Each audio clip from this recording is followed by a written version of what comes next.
Hello guys, this is your friend and we are back with a new fanfic. And if you enjoy the fanfic then please press the like button and subscribe to my channel for more fanfic like this. And now let's start the fanfic.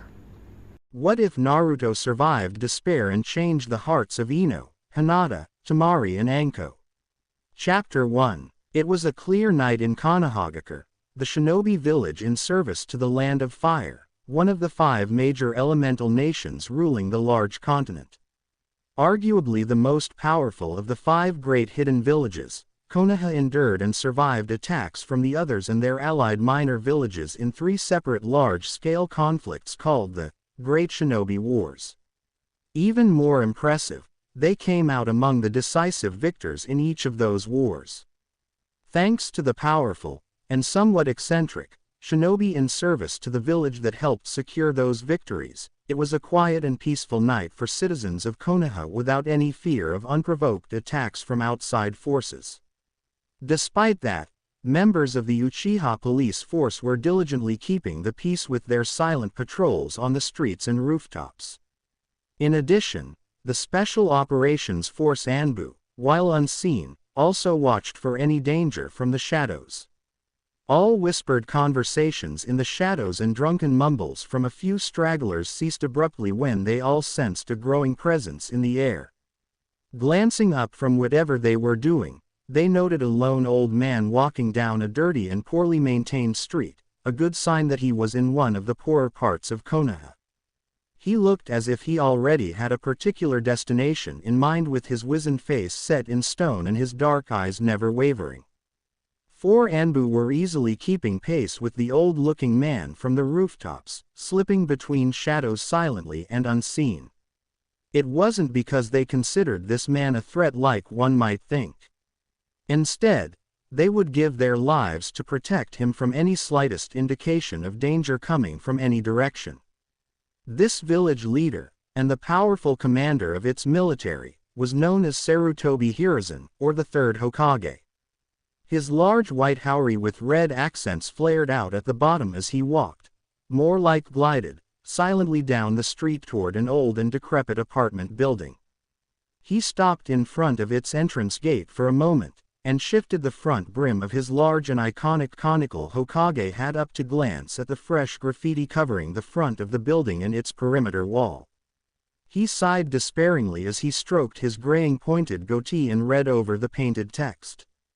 Die, demon, and go away, monster, were some of the kinder words he made out. It's already been years since the Kyuubi attack. Why do the people of this village still carry so much hatred? He thought angrily as he almost forced the creaky old front gate off its hinges, opening it, and continued onward into the building. The 4 Anbu guarding him split up, with 2 going inside after him in almost invisible blurs while the other 2 took up vantage points on the rooftop. After making his way up several flights of stairs to the top floor, he arrived at the door to the apartment belonging to one Uzumaki Naruto. The young boy was living here by himself, ever since he was forced out of the orphanage last year, and the 3rd had to give him a place to live in since no one were able to adopt him due to politics involved. As soon as he moved in, the tenants all immediately moved out, even the landlord. In all senses, it was an abandoned building slowly falling into disrepair.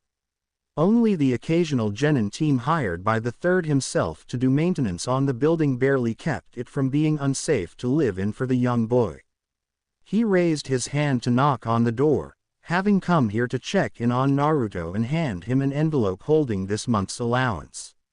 Waiting patiently as the knocking echoed almost forebodingly throughout the hallway, the Hokage's thoughts began going over what had been happening to this child, not for the first time, and certainly not the last time. He couldn't help but blame himself for not being able to save his former successor, the 4th Hokage Minato Namikaze, from sacrificing himself to seal the Kyuubi into his own newborn son, Naruto, during that disaster on October 10 so long ago. Naruto's mother, Kushina Uzumaki, who was already fatally wounded from when the Kyuubi inexplicitly broke out of her seal while giving birth, sacrificed herself holding the demon fox down with her unique chakra chain jutsu to help her husband complete the sealing process.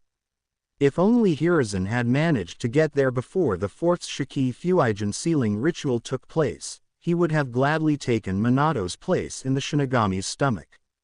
That would have at least allowed the young man to live in order to be able to take care of his son and protect him from those who resented his Jinchuriki status. Instead, after the deaths of Minato and Kushina, Hiruzen, even as he mourned his beloved wife's death, was forced to come out of retirement and retake the Hokage hat until another suitable replacement could be found. Somewhat regretfully, he was also forced to keep Naruto's parentage a secret, even from the child himself. Iwagakure in Land of Earth would have likely attempted to kill any offspring of Minato Namikaze, the man who single-handedly decimated a large portion of its army in one battle with his deadly techniques in the last Great Shinobi War. That would include sending assassins after an infant. The Hokage could not risk that with his village still recovering its shinobi force from the war and the Kyuubi's destruction, at least until Naruto himself grew up to be strong enough to defend himself from most adversaries. Unfortunately, due to his parentage being secret and having to be hidden among Konoha's many orphans as a legitimate ward of the village's civilian council, this left him alone to face the coming animosity. When it was leaked that the Kyuubi was sealed into this young boy, most of the village believed him to be a true reincarnation of the monster itself instead of being its container. The Hokage and many other respected shinobi did try to stem the coming storm by publicly announcing that Naruto was just a human child who had the misfortune of being chosen to carry a heavy burden. For that, he should have been viewed as a hero. The villagers, in their grief and hatred over losing their beloved fourth Hokage and many of their loved ones, ignored their pleading and tried to openly attack and kill the infant anyway. After seeing his Anbu stop so many attempts, the third became angry and passed a law forbidding any talk of Naruto being the Kyuubi container on pain of death. He hoped that the hatred would not be passed down to the child's own generation at least, though he knew that was a fool's hope at best.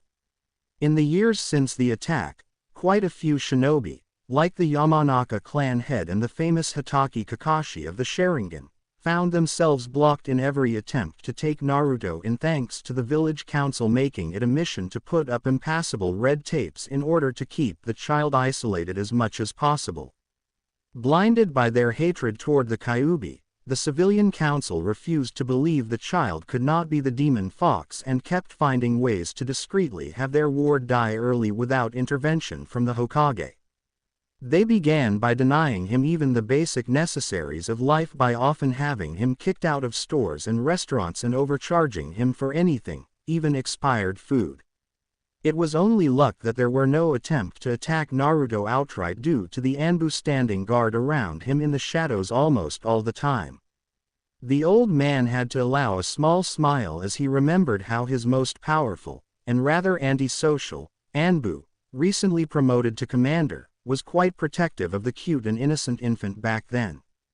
The Hokage, in all his power, could not do much as there weren't any evidence that the council was going behind his back. Instead, he could only watch over Naruto from afar as the child continued to be more isolated from everyone in the village.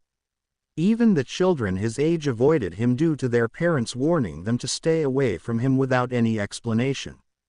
The old man was brought out of his grim thoughts by the cold silence that followed his knocking. It unnerved him somewhat, since he felt this wasn't due to the stillness of an empty apartment. His shinobi senses, refined by age and experience, told him this was unnatural. To confirm, he waved a hand and two Anbu seemed to melt out of the walls on both sides of the door. They immediately went down to one knee where they stood in salutation to their leader. "Has Naruto-kun left the apartment at any time tonight?" Hiruzen asked the dog-masked Anbu with gravity-defying silver hair kneeling to his right. This particular Anbu captain was called Inu or, more famously, Hitaki Kakashi of the Sharingan whenever he wasn't wearing his Anbu mask. "No, Hokage-sama. He entered the apartment mid-afternoon and hadn't left since." Before that, we followed him through his usual routine. Aside from eating lunch at Ichiraku Ramen, nothing of interest happened today. Inu replied quickly. The Hokage seemed to contemplate this for a moment before the Anbu added. But he seemed out of it. I think he's depressed. A small shiver went down the third spine at this observation, and one thought went through his mind out of instinct. It couldn't be. It should be impossible for a young child to think about that. He immediately pointed his index finger at the door, and 4 Anbu, the 2 guarding Naruto plus the 2 that followed the Hokage into the building, quickly surrounded the door with 2 on each side. Inu, on the right side, picked the lock almost instantly and slowly opened the door. When it tapped fully open against the wall, all 4 masked shinobi quickly zipped into the apartment with a textbook criss-cross entry procedure. The Hokage, walking calmly but decisively, then immediately followed them in. The first thing he noticed was the deep darkness and the unnatural quietness permeating throughout the entire apartment. Even if Naruto was sleeping, shallow breathing should have been heard at least. Inu and his partner were standing in the unlit kitchen to the left, and the other 2 Anbu took positions in the empty living room to the right. After a quick scan, all 5 noted some dim light leaking out from under the door to the bathroom down the hallway opposite from the entrance. The third desperately hoped that the young child was just taking a bath and ended up falling asleep. Inu shattered that hope into a million pieces. Hokage-sama, I smell blood. So much of it, he whispered haltingly with his uncovered eye widening behind his Anbu mask. Not wasting any time, the third, with speed not seen by any for years, blurred to the locked bathroom door and, using nothing but his natural strength, easily ripped it off the frame with a thunderous crack of its cheap plywood construction around the hinges. Tossing the door aside with the Anbu immediately moving up behind him, Hiruzen prepared himself for what was beyond, and still could not contain his shock. Blood. If one had to describe the horrific sight the Hokage and the Anbu saw in the tiny bathroom in one word, it was simply that. There was so much of that viscous life-giving liquid covering nearly every inch of this enclosed space in large splatters and blots. The cheap tiled floor was covered wall to wall with a thin sheen of bright red color, because the water overflowing from the bathtub diluted the blood. Also, next to the tub laid a rusty and chipped kunai, apparently discarded by a random shinobi long ago. It was nearly covered handle to pointed tip in that viscous liquid as well. It was at this moment that the third made the grisly discovery. A blood-soaked blonde boy was slumped down in the tiny bathtub filled to the brim with red water. His eyes were closed and his face was deathly pale with shallow cheeks. His left arm was sticking out over the edge of the tub, his limp hand hovering over exactly where the rusty kunai was located. The last thing to hit everyone was the putrid metallic smell of dried blood in this tiny space. The third had to choke back some vomit, and it was only thanks to his years of seeing death and gore on the battlefield. One Anbu with him wasn't as steeled against this sight and smell, and immediately took his mask off to vomit his last meal onto the hallway floor. Inu slowly removed his mask, revealing one wide eye and his mouth obviously gaped behind his face mask. He became still and unable to speak, not believing the sight. The last 2 Anbu stepped back in shock and had to turn away. They were all used to seeing this kind of scenes involving adults, not a child so young like Naruto. Snapping out of his shock, the Hokage quickly moved to Naruto's still body and scooped him out of the bathtub, getting blood everywhere on his white and red haori, not that he even bothered caring. He cradled the small and fragile body to his chest as he checked for a pulse. It felt like an eternity as he held his breath until he finally found one tiny heartbeat, but it was barely there. He then quickly searched for any cut on the neck or the arms to stop the bleeding. To his surprise there were none, not even a scar. Why? A small and weak voice barely reached Hirsuen's ears. The old man immediately stopped his frantic checking and looked at Naruto's face. What he saw broke his heart. Coldness, despair, and crushing emptiness were all he saw in this child's half-open eyes. "Why didn't I die? I wanted to," the pale boy managed to whisper out. Hiruzen began to tremble, and he had to allow some tears out as he clutched the fragile boy tighter to his chest. His four Anbu couldn't stand to watch this and went off to pretend to check the surroundings while dealing with their own emotions. "Naruto-kun, you need to tell me why you did this," the suddenly frail old man choked out. "I'm tired of not being seen.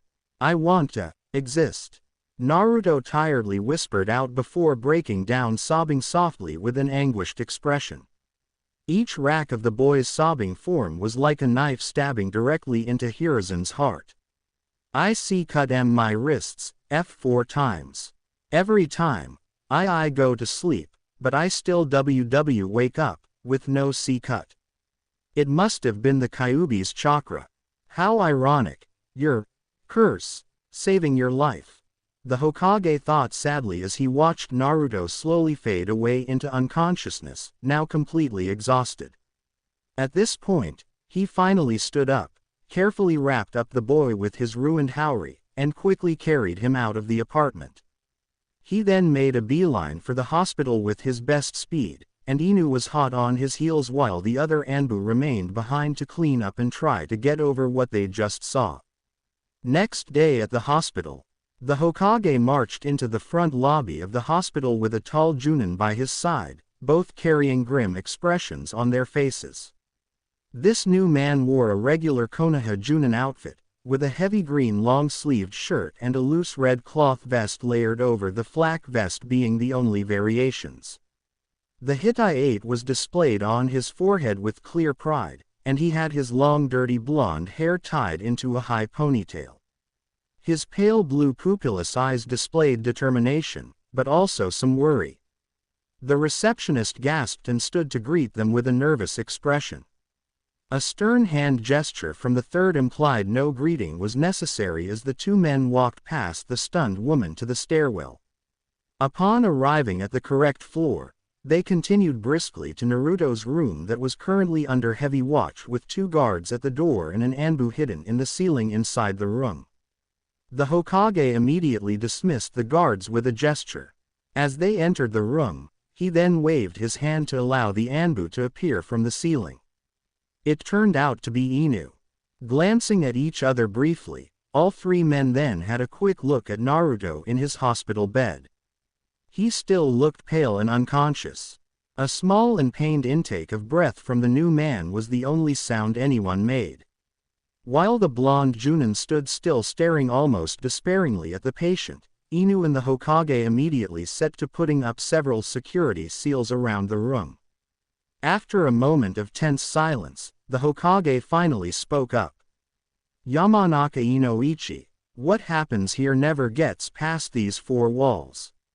Is that understood?" The answer was a grim nod from the now identified head of the Yamanaka clan, and one of the top experts in mind arts. "Now, I wish to thank you for discreetly taking care of the Anbu who were with us, as well the doctor who was here last night. I doubt they would miss the memories anyway, and we absolutely have to keep this to as few people as possible," the Hokage offered with a sad smile. "I wouldn't want to remember this either if I had a choice, Hokage-sama.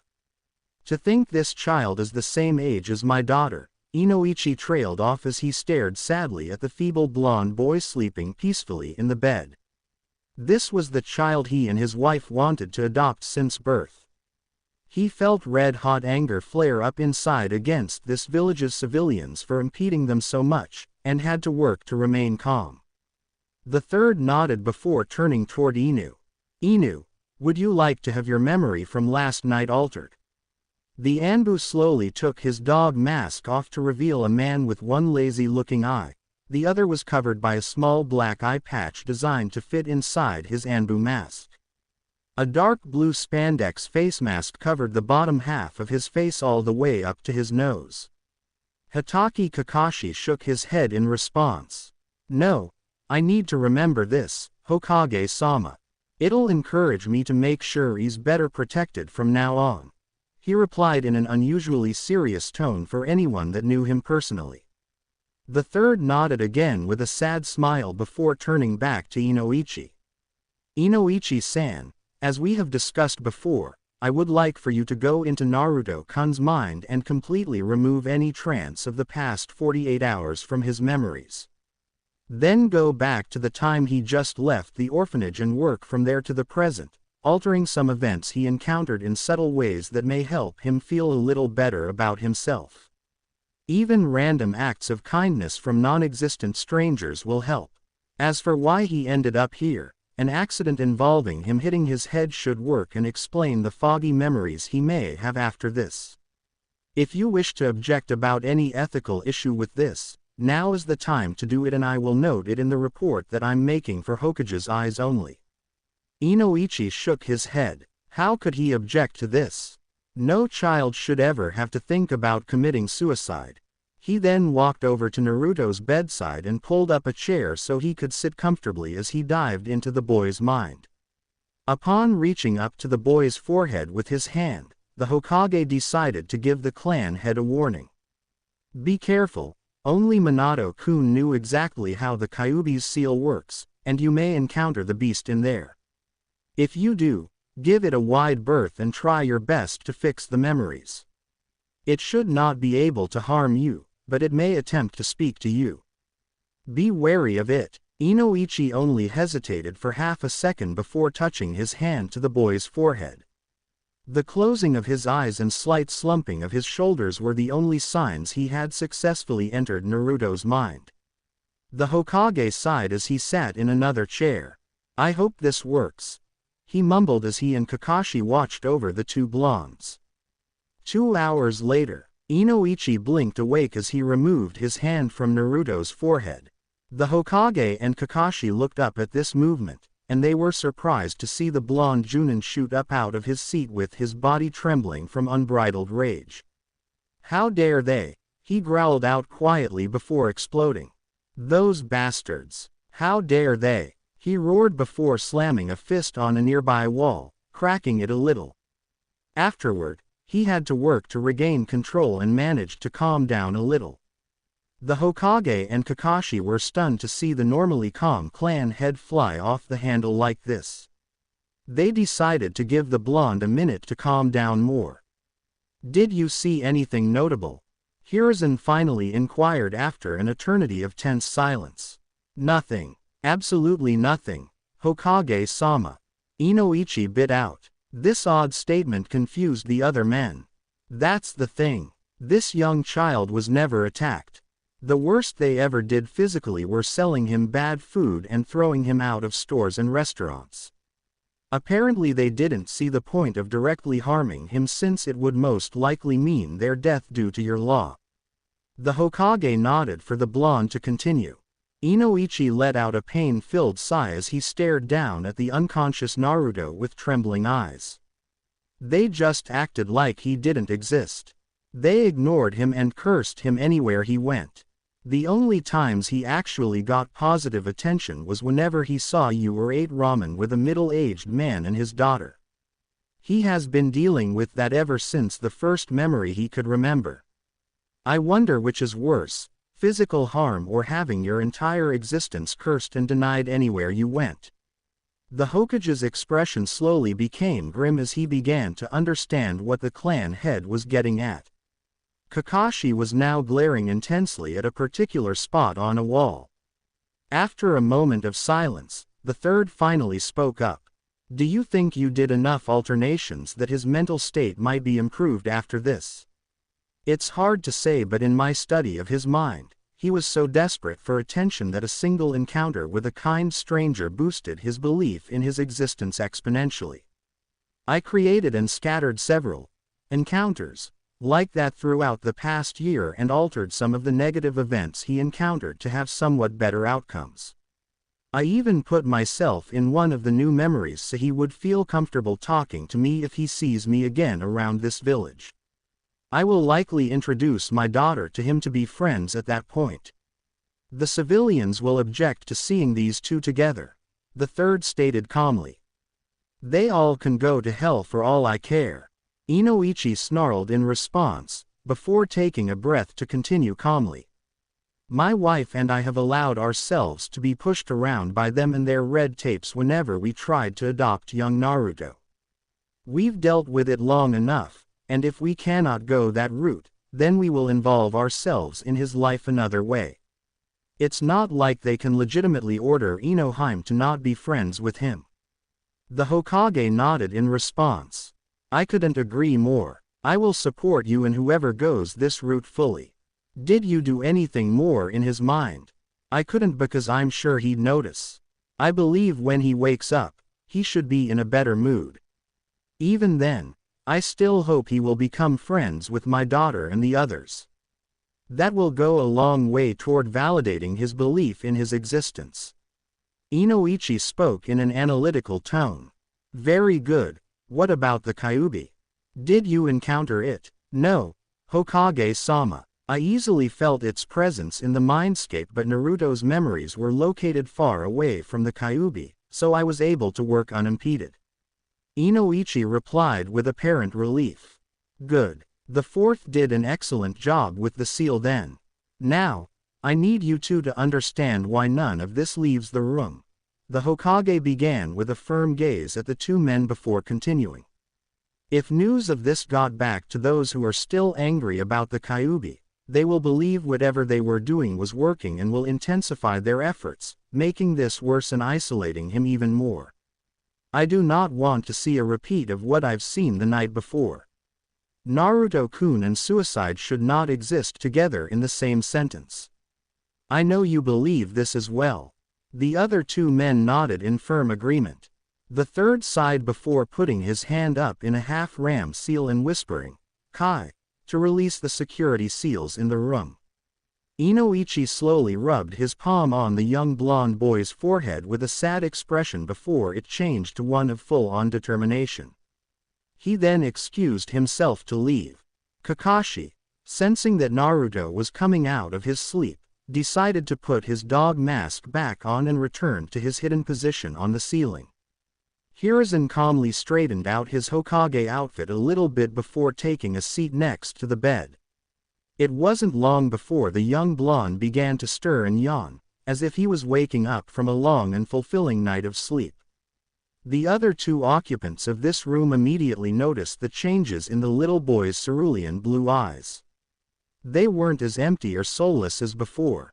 They showed some of their usual brightness with some visible confusion as the boy took in his surroundings.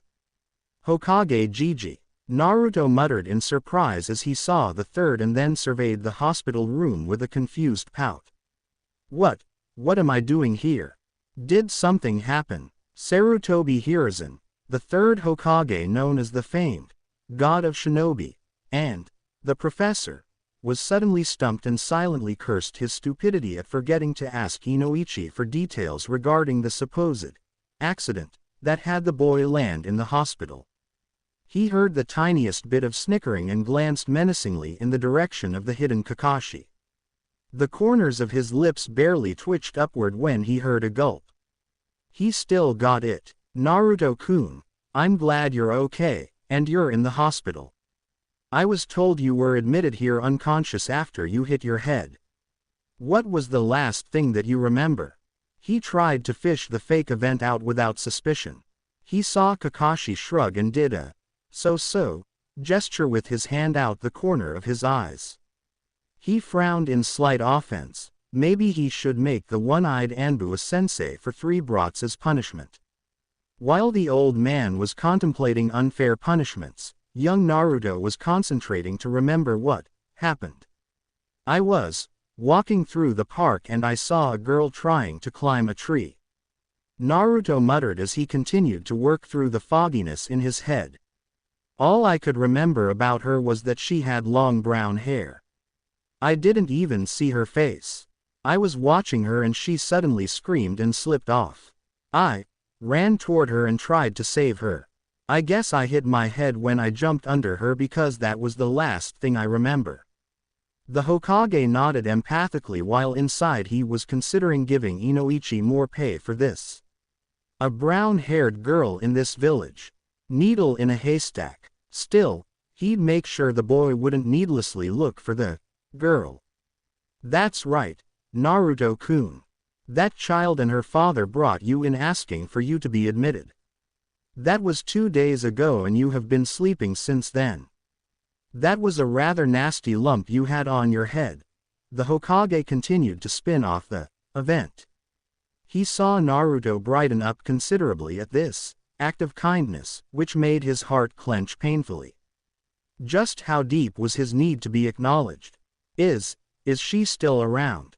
The child inquired hopefully. Unfortunately, not anymore. Hiruzen's heart almost broke at the boy's visible disappointment before he quickly continued. It turns out she's the daughter of a traveling merchant and they have left the village. She was playing in that park to pass the time while her father did some business. She did leave the staff a message to pass on to you, however. Naruto perked his head up, waiting to hear the message. She wanted to thank you for saving her, and that she hopes to see you again eventually, the Hokage said with a warm smile. Naruto's smile was enough to brighten up the room. The third saw Kakashi give a thumb up for his acting. Maybe he'd put off making the Junin a sensei for a while longer. Now, Naruto-kun, you get some rest and I have to get back to my duties. You will be released tomorrow morning. Get some sleep in the meantime, all right. The third stood up, getting ready to leave. Naruto gave an enthusiastic nod, his smile still plastered on his face as the old man stepped out and closed the door. Kakashi immediately appeared at his side. Keep an eye on Naruto-kun and let me know of any change. In the meantime, make a list of the stores and restaurants that kicked him out or overcharged him. I will personally take care of them. We're going to make sure things improve, if only a little, for him from here on, the Hokage dictated to the Anbu. The dog-masked man nodded as he took an orange book out of nowhere to begin reading it. The third suddenly put on a grin with a small blush on his cheeks. So, you get to that part with Amy-chan yet? Kakashi let out a perverted giggle. That was the best so far, Hokage-sama. I wonder how Jiraiya-sama got the research material for that. Suddenly, the temperature in the hallway chilled a few degrees. Both men note this and looked around to see several angry female nurses and patients glaring at them as if they wanted them to combust on the spot. The two men gulped and quickly shunshined out, lest they suffer the women's wrath. Back in Naruto's room, the still smiling boy let out a long sigh as he watched the Hokage close the door. His fake smile faded like a wisp from his face as he leaned back into his bed. He could feel his crushing depression and shame crash over him like waves. Sorry, whatever you did in my head, I still remember everything. It didn't work and this still hurts so much. The blonde boy trailed off, with his bright blue eyes dulling to near darkness as he curled into a ball and began shaking with silent sobs. Soon at Yamanaka Flowers, Inoichi let out a weary sigh as he took his shoes off in the entranceway of his home. A beautiful brown-haired woman with almost gem-like hazel eyes appeared to greet her husband with a chaste kiss. How was your day, darling? They called you away so suddenly. Yamanaka Kana asked with some concern at her husband's bedraggled expression. I can't tell you since Hokage-sama declared this a village secret. I'm sorry, my Haim.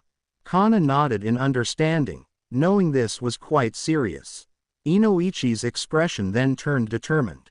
However, whatever happened today has finally convinced me to get off my and really do something about our blonde comrade, he said resolutely.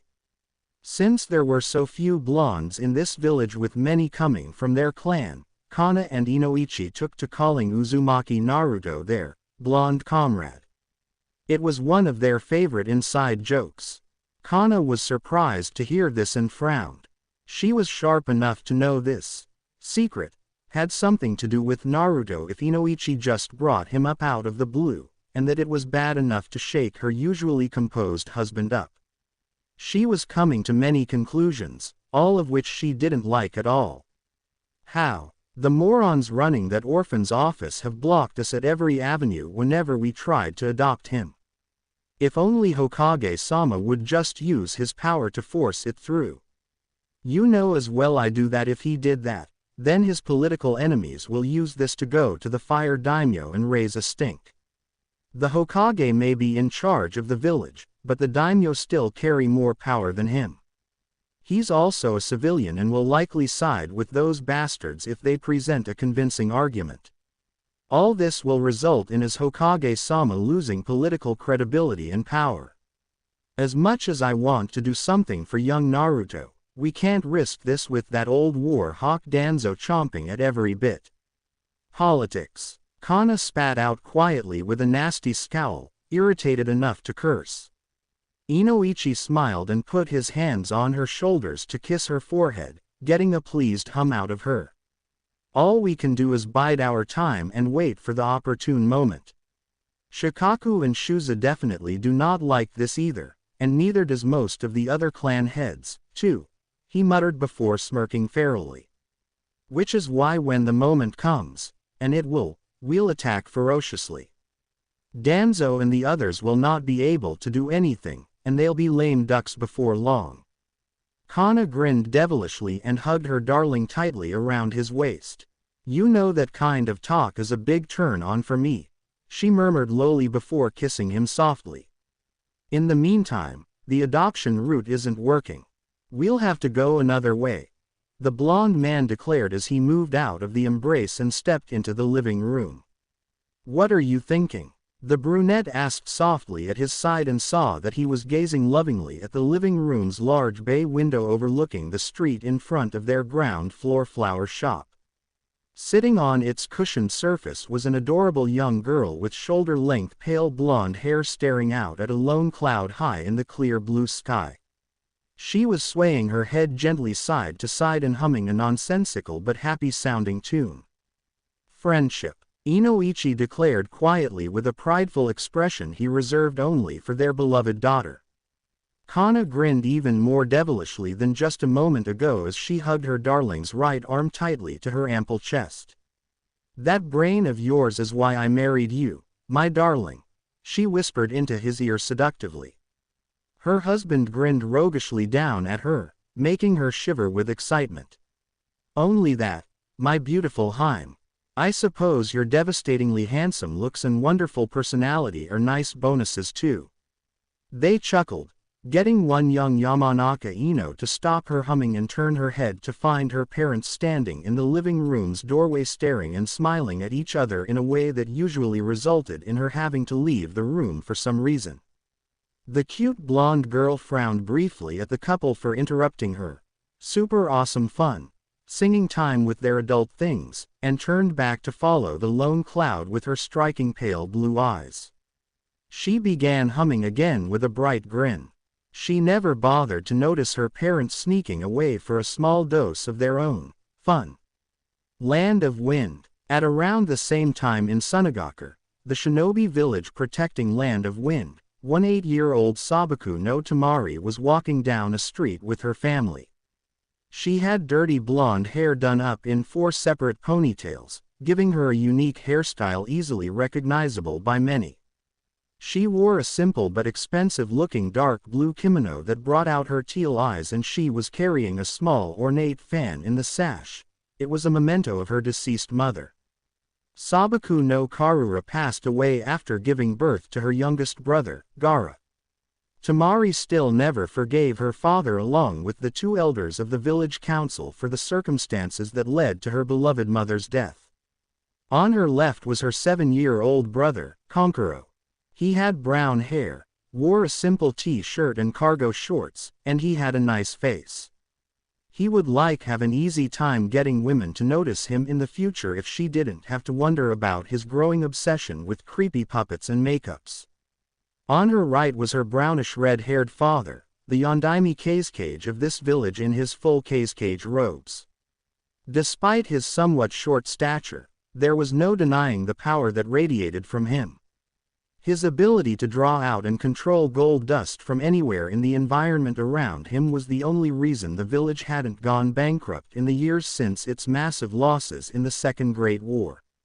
All this was also in spite of the Wind Daimyo beginning to send more missions to their current ally, Konoha, due to its lower rates. Next to her father on the other side was her youngest brother who just turned 6, Gaara. He was basically a mini version of the Cage, with short and shaggy dark red hair and the same blank expressions on their faces. They even shared the same black rings around their light green eyes, making them look somewhat like raccoons.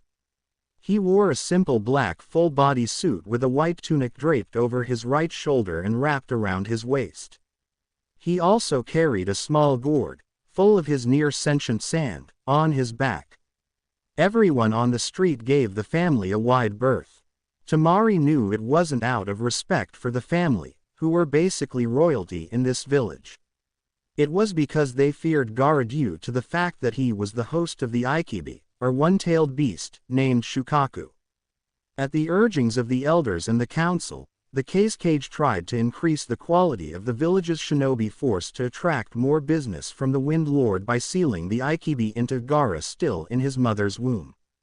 This led to complications during the childbirth, resulting in Karura passing away as she held the tiny and frail Gaara. Temari gritted her teeth at the memory. Since her mother's death, the family became broken and dysfunctional.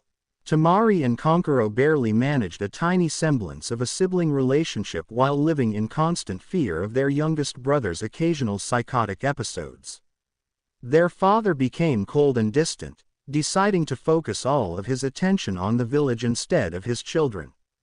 The worst off from that death was Gaara himself, however. Due to his sentient sand controlled by the Ikibi inside him, other people feared him and kept away from him. At first, Gaara wanted to make friends, but his sand kept accidentally hurting and killing some people. The longer this went on, the more desperate the red-haired boy got until he was finally broken some time ago by the betrayal of his caretaker, his mother's brother Yoshimaru, the only one to ever show him compassion in his lonely existence. From what Temari knew of that event, their uncle tried to kill Gaara out of revenge for his sister and, upon failing, he told the little boy that his mother hated him, cursing him throughout the childbirth until she died, and that his own father ordered the assassination attempt. That was what broke Gaara's hold on his sanity, and he had his sand crush his uncle to death. He then swore to live only for himself and went around validating his existence by killing at will. Since then, the village feared and hated him even more. Temari let out a sigh. How did her family become this up? She didn't even understand the reason for this walk together. They rarely did anything remotely family-like since her mother's death. She hated her father, but wouldn't go against his wishes, so that was why she was walking among them, ignoring the villagers' stares. Out of nowhere, she heard several soft thuds. What was that? She looked to her right to see some kunais embedded into Gaara's suddenly raised sand wall, their sharp tips inches from his face. He wasn't expecting that and suddenly screamed in surprise and rage. His sand then flared up and quickly shot for a rooftop close to the Sabaku family. In response, the Cage immediately shoved Temari and Konkuro into a nook between two buildings with a muttered warning to stay there. Gaara's shrill screams continued to fill the air as everyone around them panicked and immediately retreated into their buildings or hiding spots. The last thing Temari saw before entering the nook was Gaara's sand dragging a surprised Suna shinobi down off the roof of a nearby building by his leg, his face frozen in terror. The blonde girl noticed offhandedly that the Cage had already taken his stance calmly, almost too prepared for this sudden attack. It was as if he had been expecting this. As she hid in the nook with Konkuro with her whole body trembling at the rising killing intent in the air, she instinctively wrapped her arms around her similarly trembling brother in a feeble attempt at protection. It wasn't long until Gaara's screams stopped. After a moment of hearing the soft sounds of shifting sand and groaning, the two children almost considered peeking out of the nook to see what was happening. That notion was immediately shot to hell. Loud and blood-curdling screams of terror and agony filled the air, and the two poor children trembled even more. Temari could smell the scent of urine coming from Konkoro, but she paid it no mind. She wouldn't blame him since she was about to piss herself in terror too. Suddenly a sickening ripping sound was heard even over the shrill screaming, and there was a wet thump somewhere. One more incident of such disgusting noise followed another few seconds later. The agonized screams were no more by this point, so the third ripping sound, longer and even more revoltingly wet this time, was burned into Temari's memory forever with total clarity. Trembling, she finally spared a glance at what she could see outside the nook. There was nothing but an empty and dusty street from what she could see. She would regret her decision to look outside a moment later when she saw an apparently discarded corpse suddenly land in front of the nook with a wet thump as if it was a gift to the children trapped inside. Only that it wasn't a whole person. His left arm was missing, leaving behind a bloody socket, and his body was ripped in half at the waist, allowing her to see the insides spilling out. She also easily noted his spinal cord with some tendrils of nerve sticking out at its torn end, as if they were searching for the other half of the body. Despite this being only a half of the body, there was so much dark red blood pooling under the remains, soaking into the dusty dirt covering the street. However, the most horrific thing she saw was the frozen look of terror on his face, with sand dribbling out of his wide-open mouth and nostrils, as if he had seen pure evil itself. Taking this sight in, she finally let her bladder control go and opened her mouth wide in a silent scream as her body instinctively prevented her from making any sound in pure self-preservation. The last thing she remembered before fainting due to the stress of this horror were seeing the glitter of gold dust floating from the ground as her father apparently prepared to subdue Gaara. The last thing she heard in the darkness enveloping her somewhat lovingly was her youngest brother's insane cackling. Somewhere in an abandoned laboratory in Land of the Sea, "Oi! Okay. Wake!" was all the 12-year-old Mitarashi Anko heard through the fogginess of her consciousness as she slowly woke up. She felt some light slapping on her right cheek. Her light brown eyes hurt as she opened them slowly to see a dim light directly overhead. She could barely make out two moving outlines at her sides. "Wah!" was all she could manage to say before she was struck silent by her sudden inability to move her limbs. "Don't worry. We'll get you out of this. Just remain calm." One of the two outlines spoke in a soft feminine voice. "Why should we? She's that traitor's whore. We should just cut her throat and be done with it." The other outline growled in an angry male voice before the female hushed him harshly. "Wait, what? Where's Sensei? Last thing I remember was when I was leaving with him on our training trip." Anko thought as she tried to get up again, only to be restrained by something. She shifted her head down for a look at her body. What she saw shocked her so much she shrieked loudly. She found herself completely and strapped to a cold metal table, her arms and legs restrained in a spread eagle fashion. She panicked as she strained and failed to cover herself up instinctively. So complete was her terror that she failed to notice that her body looked more grown up compared to when she left with her sensei.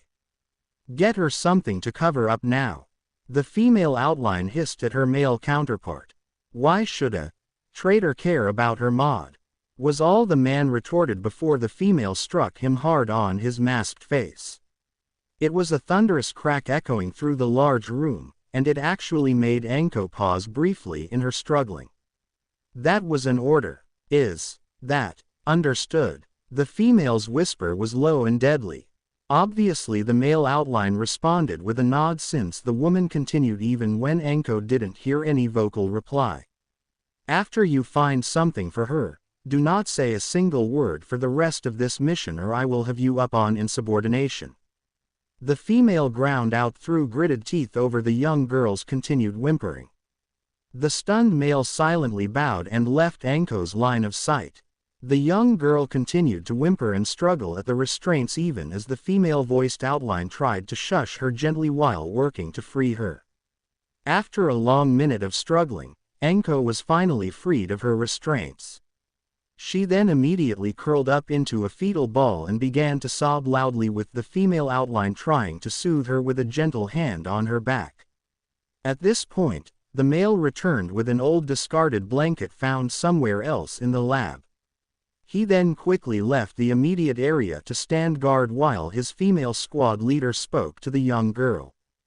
After what seemed to be hours, but actually just a few minutes of crying, the purple-haired girl finally regained her composure somewhat and stopped trembling, feeling less exposed with the blanket covering her. She slowly sat up to take a glance around and saw that she was in a large experiment room, apparently abandoned if papers strewn about and missing equipment were any indication. Even in the dim lighting, she could make out 9 other tables just like the one she was found lying on, and each had a corpse strapped to it. All of them apparently died not too long ago and were beginning to show effects of decomposition. Was she the only one who survived whatever experimentation she went through? If that was the case, why was she left behind? Her eyes finally adjusted to the dim light and she took a good look at her female rescuer. Her savior turned out to be a Konoha Anbu. The taller masked woman was wearing a dark blue armored and sleeveless outfit, showing her bare upper arms with a tattoo on each shoulder denoting her as an Anbu and a captain of a squad respectively. She had beautiful long purple hair, somewhat lighter in hue compared to her own purple hair. Finally, Anko noted this Anbu's mask to be shaped and painted like a cat's face. She took a shuddering breath, resolving to figure out what happened to her. Neko-san, I don't know what's going on. Where am I? Anko forced the words out of her throat, hoarse and dry from her panic a few minutes ago. The cat-masked Anbu seemed to take a moment to consider her response. Before we start on that, I need you to answer a couple questions honestly. I'm afraid what you say now will affect what's going to happen to you from here on. I hope for your sake that you're innocent in this whole thing, she began in an even tone. Anko grew more confused but nodded anyway. First, what is your name and age? Mitarashi Anko. I'm 9. Anko stated quickly, and the older woman was taken aback at that reply. She already knew who this girl was, so no surprise there. However, Anko definitely did not have the body of a 9-year-old from what she glimpsed earlier. This girl had already begun developing her bust and hips, plus there was an odd mark on the left side her neck. However, the Anbu didn't sense any sign of lying. Okay, Anko-chan, what was the last thing you remember? She inquired, trepidation clear in her voice. I was on the road with Orochimaru-sensei. We just left Konoha in the middle of the night a few days ago. Neko was absolutely stunned to hear this. If this was true, this meant that this girl had the last 3 years of her life wiped out. She had to ask one more question and she'd decide if she would have to kill this young girl right now, or take her back to Konoha for more questions. When you left, did Orochimaru ever say anything about why he was suddenly leaving? We know it was a last-minute departure. Did you get an explanation? She asked with a slight edge in her voice as she subconsciously slipped her right hand into her leg holster for a kunai. Anko was puzzled at the lack of honorific for her sensei but paid it no mind.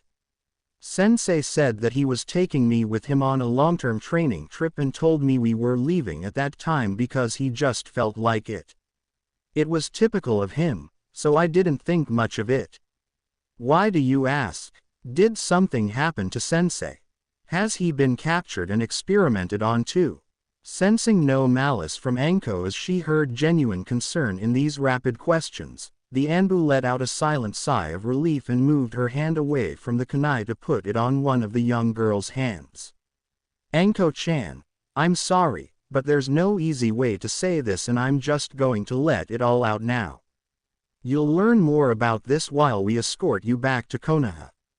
The night you left with Orochimaru, he betrayed the village. He was caught doing inhumane experiments on kidnapped villagers and shinobi. He then escaped from Hokage-sama and Jiraiya-sama, and must have taken you along at the very last minute. He then apparently fed you lies about his reasons for leaving. If you had admitted knowing about his betrayal at any point up till now, I'd have killed you right now for treason instead of simply questioning you. The cat-masked Anbu spoke, her heart breaking as she watched the young teen's face change from confusion to shock, then to absolute betrayal. She had to continue before she lost her resolve. That's not all. He apparently thought of you as an experiment, not his student, because he used you in whatever this was. This room is part of a laboratory complex that the Intelligence Division believed to have belonged to Orochimaru. We were sent to investigate here and that's how we found you. You're the only one alive in this entire place. Anko's expression continued to break down as her light brown eyes began to leak tears non-stop. Lastly, it's been 3 years since Orochimaru's betrayal. You're not 9, you should be around 12 now. The Anbu quickly got out as she watched Anko spiral into total despair with sympathy. The young girl couldn't believe it. Her sensei, the one she looked up to and admired for years, used her and threw her aside like a piece of trash. She lost 3 years of her life. Worst of all, she's been associated with a traitor and she now felt dirty and tainted. After a few minutes of trembling and sobbing, she turned her despair into pure and unrestrained rage. I'm going to kill that son of a.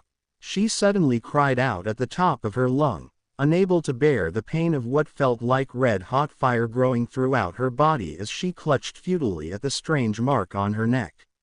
She slumped back onto the table and started thrashing all over it in pure agony. The shocked Anbu tried to hold her down and immediately stuck 3 of her fingers into the girl's mouth, preventing her from biting her tongue off in this pain. She then noticed the strange mark on the girl's neck glowing red and it seemed to be wriggling around a little. Another loud scream of agony ripped through the abandoned base and the sea surrounding it. Konohagakure, the Hyuga compound. The large Hyuga clan meeting hall was where the elders and leaders of both main and branch families met to discuss any issue about the clan or the village. Right now, it was filled to near full capacity with many members of both branches awaiting news about a special event happening now. The young clan heiress Hyuga Hinata was one of the many members kneeling properly on the well-polished main floor, her hands clenching tightly at the fabric of her richly appointed lavender kimono as she willed herself not to run away from the harsh scrutiny of her older relatives. The reason why she was nervous was because she was left alone, away from her parents who usually protected her from those that hated her shyness and gentleness. These were traits apparently unbecoming of a Hyuga heiress in the eyes of the more arrogant and prideful members of the clan. Ever since Hinata was born, all she knew was scorn from most of the clan's main branch for her kind nature. All Hyuga clan members were supposed to be strong and take pride in their clan being arguably the most powerful in the village, always competing with the Uchiha clan for that position. The fact that she hadn't shown the required amount of clan pride was a point of offense for the older Hyugas. Instead, she preferred to see herself as equals with others, including the branch members. This was a sore subject for many, especially when a branded branch member named Neji was clearly the clan's rising prodigy, not her or any one of the other main branch members. Meanwhile, the Uchiha clan head Fugaku already had a talented child in Itachi, who was just promoted to Anbu at age 10 and would make captain rank before long. The only solace Hinata got from the constant harassment by the entire clan she might be in charge of one day was her mother and father. Her mother loved her unconditionally and allowed her to be who she wanted to be. Her father, while stern in public, cared for her deeply and refused to take the elders' negative words about her to heart. She believed that she would survive even the most horrid treatment as long as she had the love and support of her parents. This day was grating on her already low self-confidence, however. Who knows, maybe this new child will replace that weak girl and we can finally have a proper heiress. She'll be branded and thrown in with the branch members she apparently adores so much. One elder was overheard speaking somewhat loudly. Several branch members in earshot, including young Neji and his father, frowned. This cruel banter was only a small part of all Hinata had to hear throughout the day, and her resolve was starting to break. However, she had to remain strong for her parents, who were currently occupied with giving birth to a new child. She knew she would be rewarded for her perseverance with having a younger sister to love and grow up with. She also hoped the bleak news about her beloved mother's condition would improve soon. Finally, after what seemed like eternity, the main doors to the meeting hall slowly opened to reveal one Hyuga Hiyashi, Hinata's father. The entire hall fell silent with his presence, since being the powerful head of the clan demanded that respect. Hinata almost jumped up in delight, and had to work to keep her composure as a proper Hyuga in front of the others. Any hope of this being a happy occasion was shattered when she saw something wrong in his grim expression. It can't be, oh, please don't let it be true. Hiyashi was feeling numb and broken on the inside, despite keeping up the charade of a powerful man on the outside. He had known that there would be complications with this childbirth due to forewarnings by many doctors, and were prepared for whatever could happen. However, he hoped with every fiber of his being that his beloved wife would survive the childbirth and they would be welcoming a healthy baby girl into this world together. The baby, now named Hanabi, did survive and was in perfect health. However, Hyuga Hitomi did not live through the process. Hiyashi had to allow himself a long few minutes to shed his tears over his wife's covered body and regain his composure. It would not do him any good to look weak in front of the other main branch members, now that he needed to be stronger than ever for his two beloved daughters. Sometimes he wondered if he was truly in control of the clan, rather than the elders who tried to run things from behind the scene. As he stood in the doorway, he spared a glance at his eldest daughter, and his resolve almost shattered into a million pieces as he watched the painful realization slowly creep up on her face, with her pale lavender-tinted eyes widening and becoming watery. However, she hadn't allowed any tear to escape yet. He would have been proud of her for being able to keep up a strong appearance this long if the situation didn't require the opposite reaction in his opinion, which was to let it all out and fall into a sobbing heap. He would allow her that chance soon. I bring you mixed news. We have given birth to a very healthy infant. Our newest daughter's eyes are excellent and she will be a strong member of this clan. She shall be called Hanabi, and it is my hope that this clan will help her grow into an outstanding individual.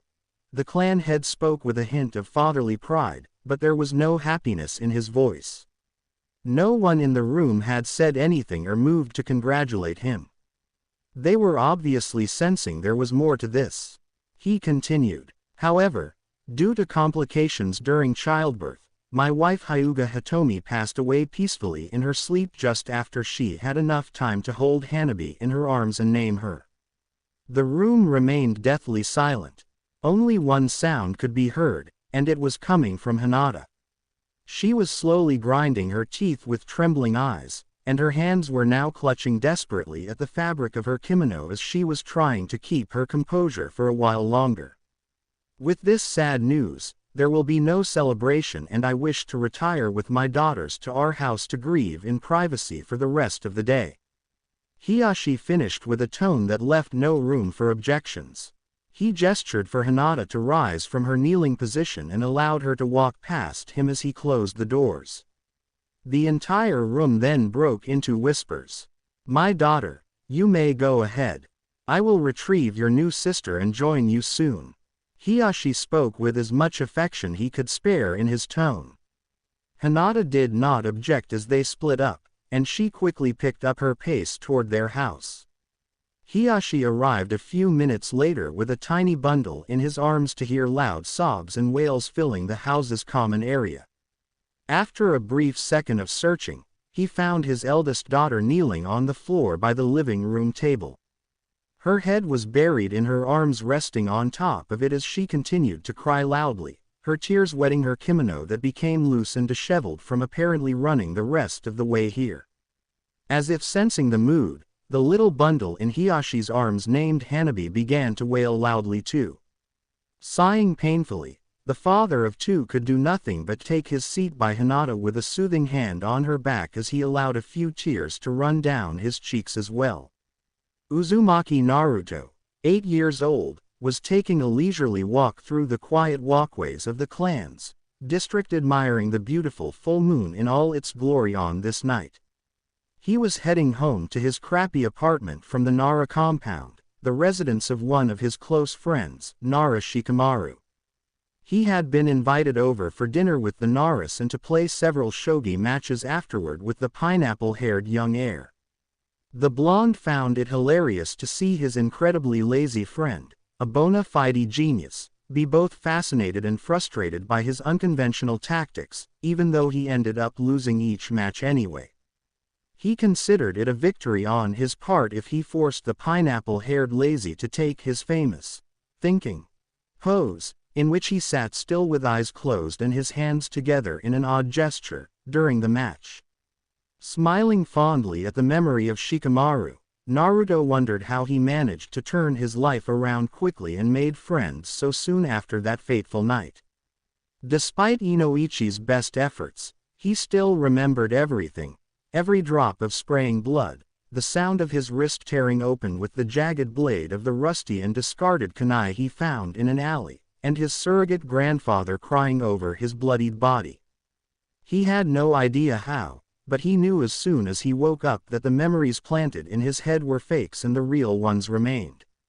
The fake events were just foreign objects in his mind that he recognized immediately. Naruto could have thrown a huge fit with the Hokage for messing with his head, but he understood why upon seeing his surrogate grandfather's anxious face.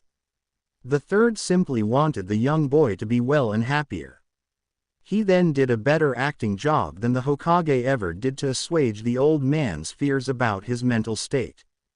After the third left the room, Naruto then spent all day in the hospital bed thinking about what happened the night before, and decided to push down the pain and loneliness just a while longer for his surrogate grandfather's sake. The crushing depression he felt about what he attempted didn't make that decision easy, though. He wondered how to even begin, and it wasn't long until he remembered the tall and blonde ponytailed man he saw in his fake memories. It was soon after he was released that he ran into the same man around the village and found his name to be Yamanaka Inoichi. He was then quickly introduced to the man's daughter. Yamanaka Ino became quite important to him quickly. In fact, he honestly thought he would have gone back to try to finish the job for the final time if he hadn't met her just in time. It also probably helped his fragile mental state at that time that he developed a small crush on her because he enjoyed her genuine cheerfulness and playful nature compared to the fake smiles he used to display in the past. They became fast friends and he was introduced soon after to Shikamaru and the eternally jolly, as long as the word fat wasn't heard, Akamichi Choji. The four of them got along great even though they annoyed each other with Ino's bossiness, Shikamaru's laziness, Choji's over-the-top gentleness, and Naruto's pranks. He remembered being scared out of his wits when he was first invited over for dinner with the three clans when they gathered for their bi-monthly dinner party. After some prodding from his friends, and Ino's use of force, he finally relented to the invitation. To say it was an eye-opening experience to eat dinner with other friendly people was as much an understatement as saying one Hitaki Kakashi liked porn a tiny bit. Naruto's social ineptness, especially his poor table manners, endeared him to the clans, and they took it upon themselves to beat some etiquettes and common senses about society into him whenever he came for over with any of his friends. Yamanaka matriarch Kana and Nara matriarch Yoshino especially made sure he was well educated, much to his hidden chagrin. Choji's clan at least made sure he was well fed. Thanks to their hard work, he turned out to be a genuinely bright and friendly individual who had no issue with anyone as long as they didn't cause him any trouble. In the years since meeting those three kids and their clans, The blonde's quality of life improved considerably and he found himself genuinely happy these days, despite still enduring the hatred of most of the village. Despite all that, it still took him a long time to truly pull himself out of the depression and guilt that came with trying to take his own life. But he felt lately that part of his life was finally over, and he could say that awful memory was just that, a memory, and he honestly could not imagine why he even considered it in the first place.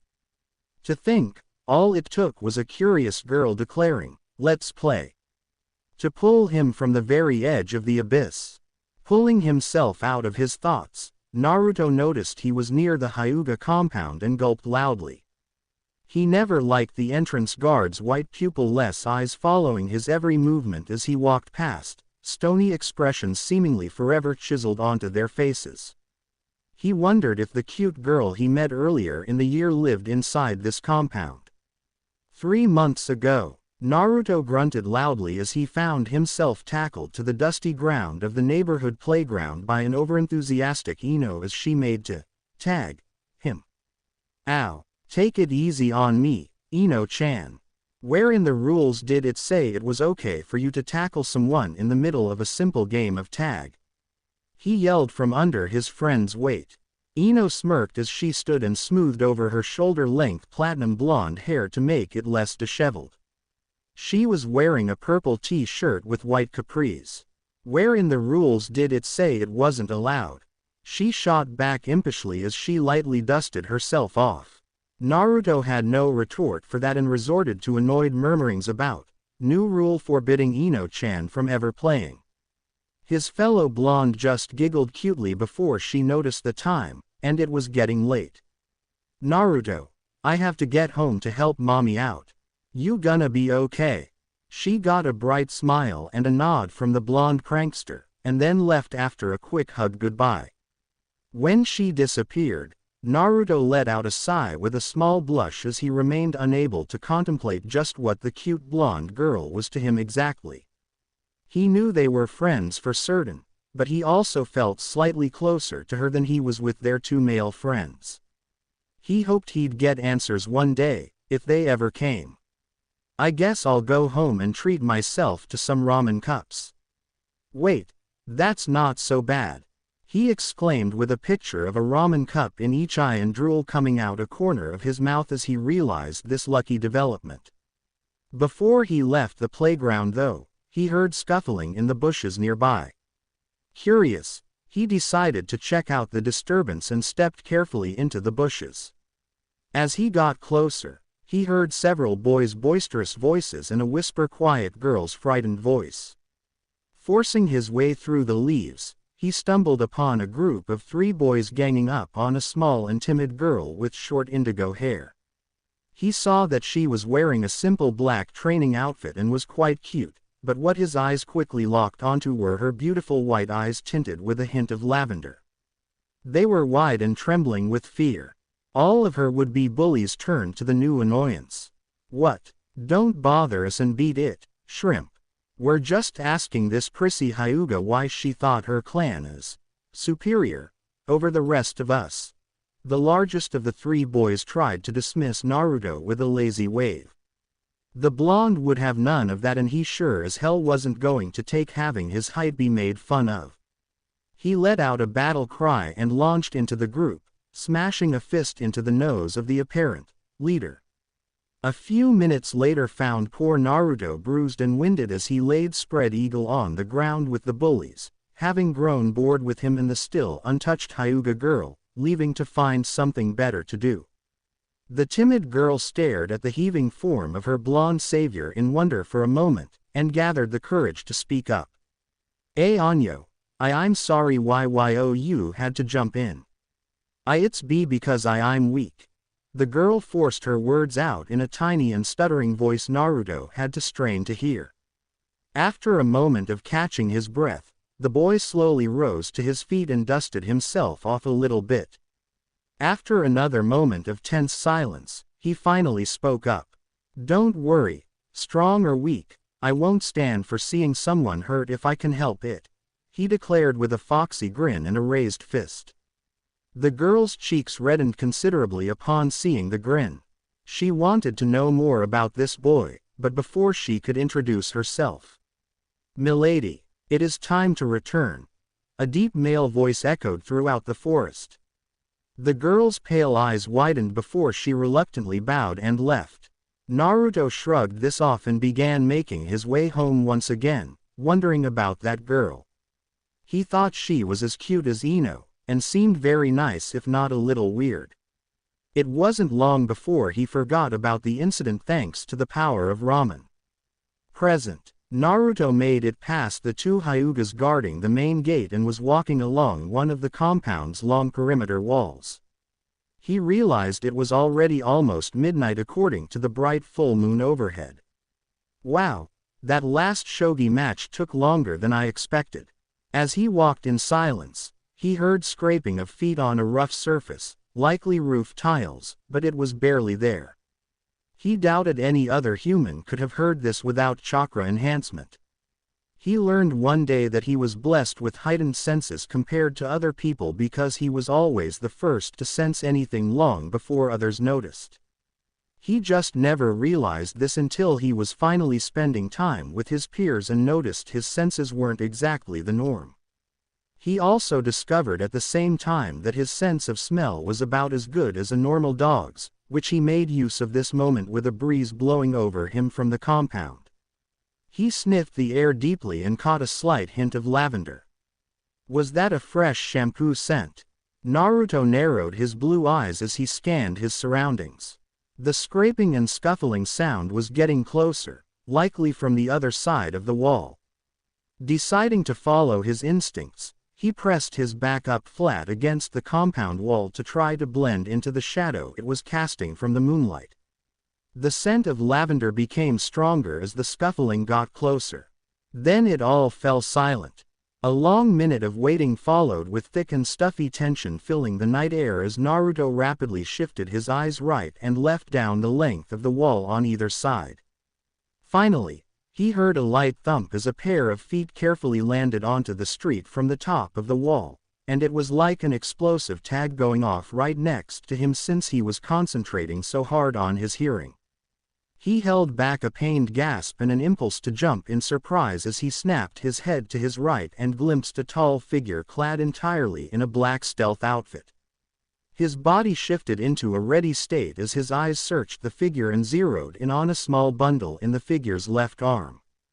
He noted right away that it was a little girl in a white nightgown, and she was tied up tightly and gagged. Her lavender-tinted eyes were wide open with helpless terror. Few minutes ago in Hinata's bedroom, Hyuga Hinata was glad for this kind of day, a day in which the entire clan was busy entertaining a diplomat from the land of lightning's Kumogakure. Earlier in the day, the diplomat signed a tentative peace agreement with Konohagakure to help each other in certain aspects like aids, sharing some missions, and making some military concessions. That kind of dinner event kept the clan busy with preparations. A busy clan then would not harass Hinata as much, so she relished these days, which were still too few and far in between for her liking. The only things she had to worry about this day were to dress up formally, keep silent, and be composed at the large dining table, and that was it.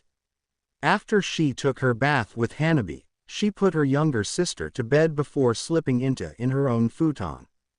Her heavy eyelids began to droop with her last thoughts being of that blonde-haired boy with the gorgeous blue eyes, cute whisker marks, and that heart-stopping grin. The next moment, her pale eyes snapped wide open as she felt a rough hand cover her mouth and a sharp blade against her neck. She stared right up at the face of a large black-clad man and saw the clear message in his cold and dark eyes. "Make a sound and you die." Her entire body froze at once and she couldn't breathe. So complete was her terror that she barely noticed being pulled out of her bed then tied up and gagged quickly. She only registered bits of the scenery changing as she was carried under the assailant's arm from her bedroom to the compound's rooftops, too terrified to think about anything. It was only when, upon landing on the walkway outside the compound, she locked eyes with a pair of striking blue eyes floating in the shadows by the wall nearby that she came to life. They widened in surprise and shone brightly in the moonlight, and she knew they were the same eyes she daydreamed about only a moment ago. Somehow, she felt her terror abiding, and unconsciously began to struggle. She fully realized now what was happening and decided she didn't want to be taken away from her father and sister, and would do anything to prevent that now. For some reason, she didn't want to just give up in front of these blue eyes.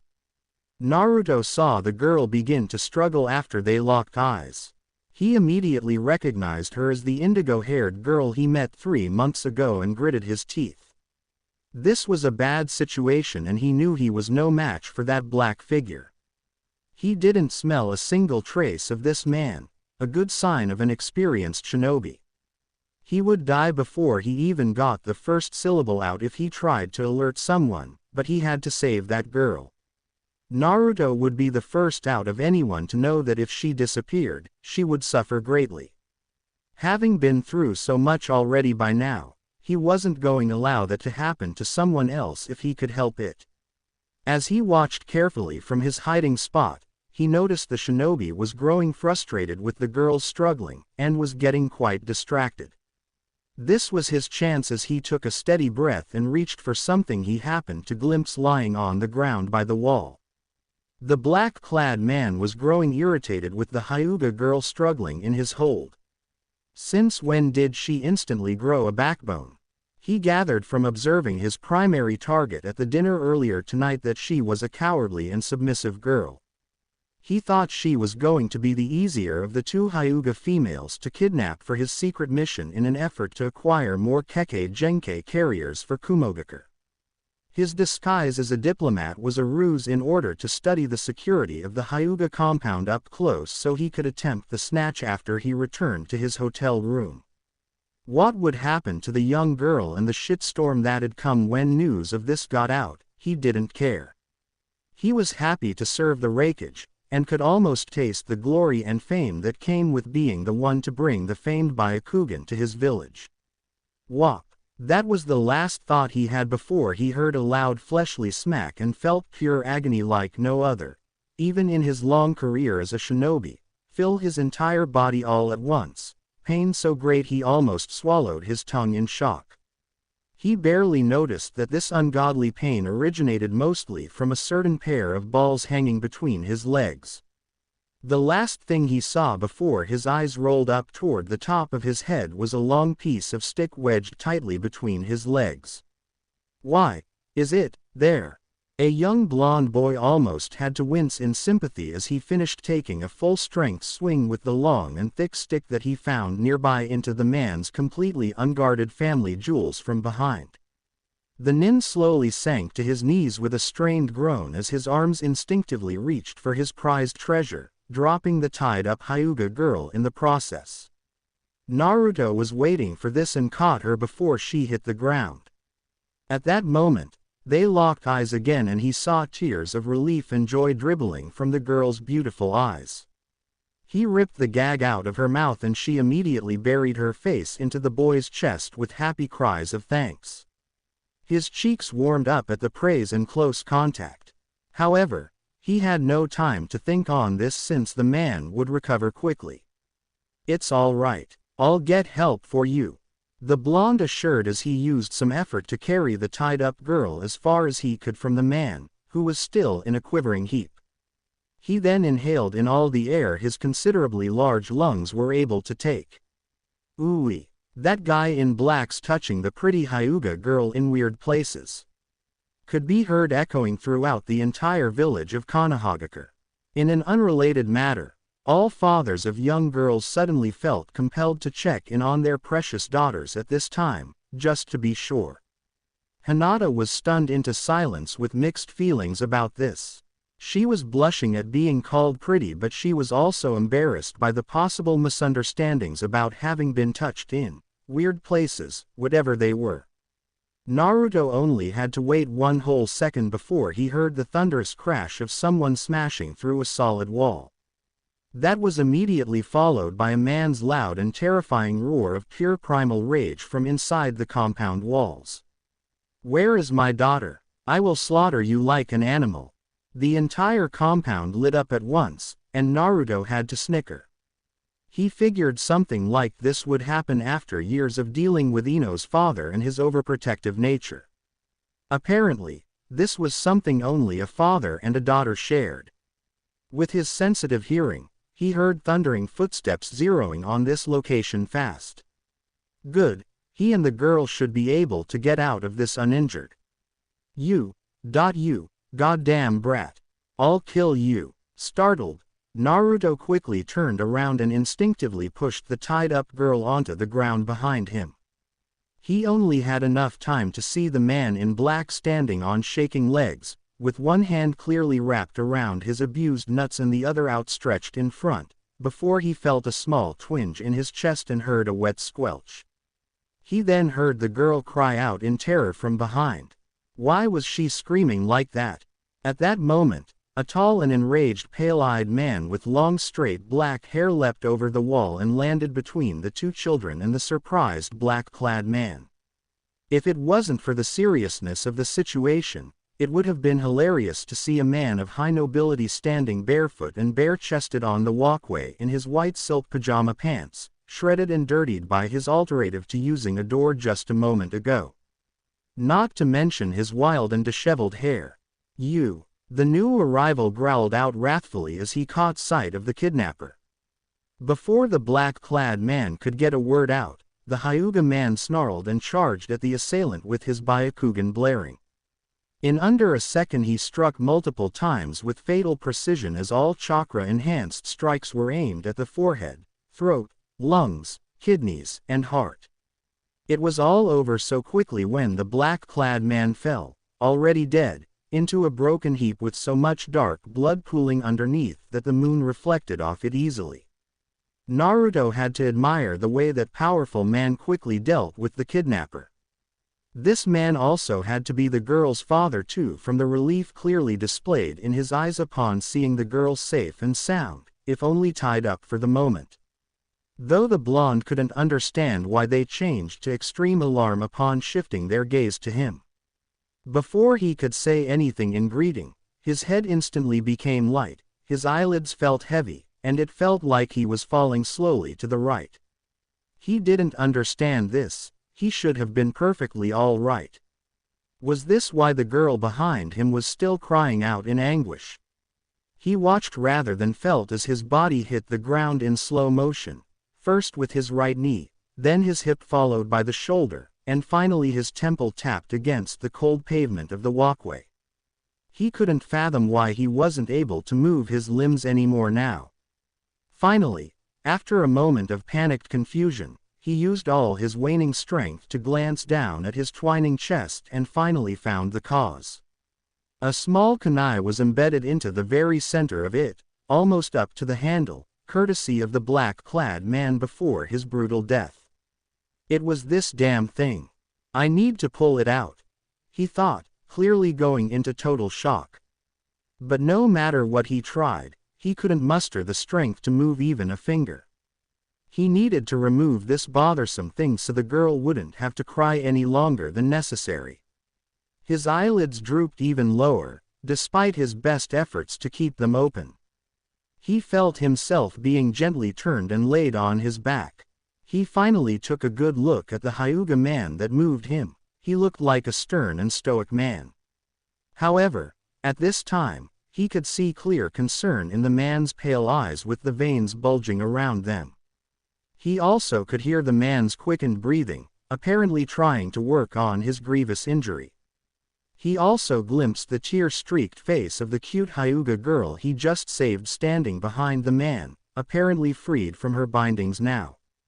Please, you need to stay alive. The pale-eyed girl cried out in anguish as her entire body trembled at the sight of so much blood gushing from the young blonde boy's chest. That was when it struck Naruto as his breathing became shallow and his throat began to flood with blood, making each labored breath that escaped sound like a wet gurgle. His wound was definitely fatal. There was no coming back from this one, he was sure. He didn't even feel anything as he watched the man quickly pull the kunai out with a wet snick, ripped his shirt off, and wadded it up to apply pressure to the gushing wound.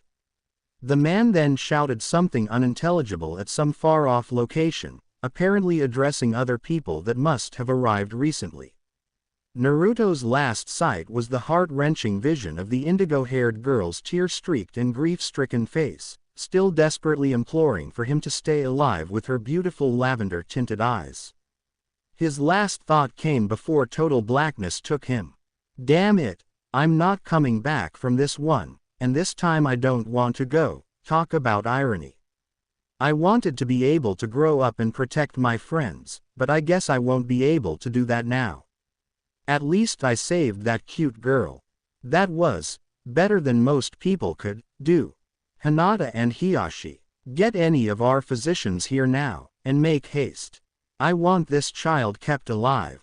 Hiashi shouted at the group of Hyugas gathering nearby as he kept the pressure on this child's gaping wound, with no trace of his usual composure present.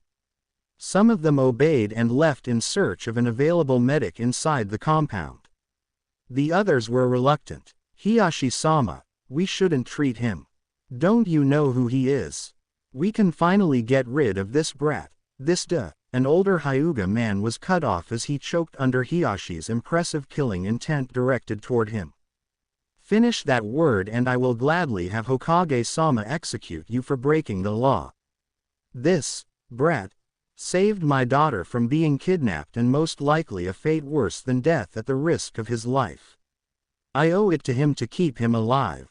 Enough of your bullshit and be gone with your ineptitude.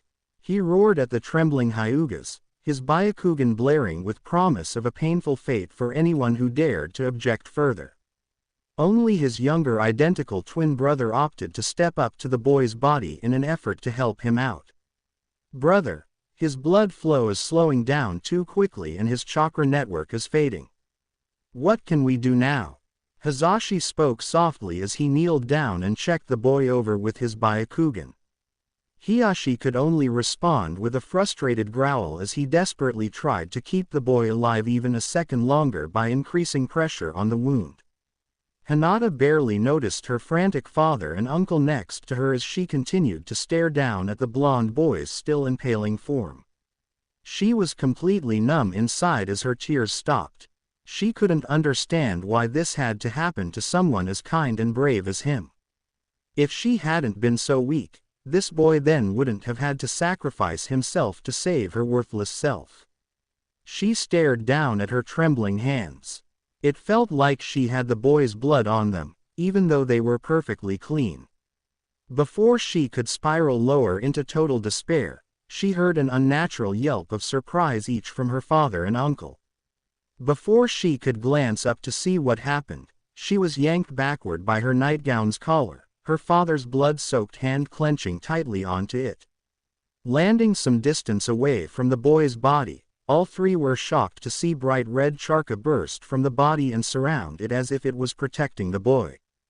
Hiashi and Hisashi had to deactivate their Byakugan lest they became blinded by the dense and pure chakra radiating from the boy. They also had to resist the familiar and overpowering presence in the atmosphere as the other Hyugas scrambled to get away from the body as quickly as possible. The clan head heard his daughter cry out in shock. "Father, what is this? Is it hurting him?" Hinata exclaimed with none of her usual stutter, pulling hard at her father's death grip on her collar in an instinctive effort to protect her savior from whatever it was. Her father shushed harshly to get her to calm down a bit, and took a moment to stare at what was happening before them. He shared an astonished expression with Hisashi before replying. "No, it seems to be healing the wound as if it was nothing," he murmured in amazement as he observed the young child's gaping wound beginning to close. Inside Naruto's mindscape, Naruto opened his eyes to find himself lying on his back, submerged up to his ears in shallow water. He quickly sat up in confusion and clutched at his chest, only to see no sign of the wound he supposedly suffered and his shirt somehow remained intact. He knew that was real, so why did he end up here suddenly unhurt? He had a look around and saw that he was in a long, wide, and dimly lit hallway that seemed to stretch on forever into pitch-black darkness in either direction. The walls were old and crackling with large dark red and blue pipes snaking along them in odd patterns. He noted the red pipes were glowing bright red compared to the blue ones. What is this? Is this where people go when they die? Confused, he forced himself to rise and shake some of the excess water off. As he glanced at both directions the large hallway stretched into, he could feel something tugging at him a little one way. Having nothing else to go on, he decided to follow this sensation. After what seemed like hours of wading through the shallow water, the hallway suddenly opened up into an enormous room. Red and blue pipes covered nearly every inch of the walls on both sides and even the ceiling, but that wasn't what caught Naruto's attention, as he could now feel a very powerful presence in here. Walking further into the room revealed a giant set of iron bars blocking further progress into the darkness beyond. A closer inspection revealed a paper with "seal" written on it stuck high up on the center bar. He felt anxiety flowing through every single inch of his body. Something told him this was neither heaven nor hell. "You catch on quick, boy," a loud and authoritative voice boomed through the large cavern-like room. The young blonde yelped in surprise and fell back to land unceremoniously on his backside, splashing the shallow water everywhere. There was silence for a long moment before the booming voice broke into a mirthful chuckle, seemingly shaking the entire room with each exhalation. "Ha ha, it has been a while since I've had a good laugh. Please do not be frightened. We are in your mindscape and I wish to have a discussion with you, Uzumaki Naruto," the voice continued, rolling throughout the room like thunder. It took a moment for Naruto to regain his composure at hearing and feeling the presence beyond the iron bars. "Oh, okay, but may I ask for your name since you apparently know mine?" The young boy carefully inquired upon the mysterious presence. He heard what sounded like a pleased growl. "Respectful, I like that. I will tell you my true name soon, but for now, I'm afraid you know me by another." The darkness began to fade out and Naruto could easily make out a massive silhouette shaped like an animal towering high over him. He also noted, with some trepidation, many long tails swaying gently behind it. Two enormous crimson eyes shone brightly down at him in the darkness near the top of the silhouette. "The humans out there call me Kyuubi no Kitsune. The same nine-tailed demon fox that the fourth Hokage supposedly killed, with one exception." The darkness finally faded away completely, revealing an enormous crimson demonic-looking fox with rabbit-like ears and 9 tails. It was calmly lying on the floor and facing the boy directly with its arms crossed underneath its raised head. Its eyes were still staring down at him unblinkingly. "Instead, I was actually sealed within you when you were a newborn. I am the reason why you are hated by most of the ignorant idiots you've met so far in this ungrateful village," the now revealed Kyuubi finished softly as its 9 tails twitched and swayed around absent-mindedly. It was watching the boy intensely for any reaction. It took all Naruto had to keep from crapping his pants at the prospect of being face to face with the giant demon fox that the entire village feared and hated. Only reassured somewhat by the presence of the iron bars between the two, he regained his composure finally. As he gazed up at the fox, whom seemed to be waiting for what he would say, he had to take a moment and think about what to say to this powerful entity apparently trapped within him. He finally understood why the villagers hated him so much and, at first, he impulsively wanted to yell insults at the fox sitting beyond the bars for being the reason he lived a painful existence until recently. But, would that have changed anything? Whatever put the fox into him already happened, and he already lived through the worst of the villagers, anger and hatred. Plus, those same villagers were morons for even believing him to be the demon fox itself in the first place, so he had no reason to care about what they thought of him now or in the future. He could tell things would continue to improve for him as he made more friends at this rate. And what if it wasn't the fox's fault it had to be sealed into him? He already learned of one lie when all of his generation and younger were told the Kyuubi was actually killed. Right now, To him, it might not be such a bad thing having a giant entity sealed inside him. He probably got some benefits from that, right? And maybe he could make another friend in the process. At that thought, the Kyuubi's eyes widened fractionally for an instant. After taking a long moment to quell the shock of this revelation, Naruto decided there was nothing that could be done to change anything right now. He decided to ask some questions before forming an opinion about his recently discovered tenant. Thank you for not calling me a prisoner. And yes, you did get some benefits from having a giant entity sealed inside of you. The Kyuubi suddenly spoke, as if the boy's thoughts were said out loud. Naruto flinched in surprise at that, then remembered that he was in what the fox called his mindscape. It makes sense in this case. From those red pipes I see coming out from your side, you're kinda paying rent with some of your chakra, even if it was forced. The blonde replied sheepishly, pointing at the pipes lining the walls. The fox only gave a small grin, liking this human. He had a sharp mind, being able to understand instantly what the pipes symbolized. So what happened that had me end up in here with you?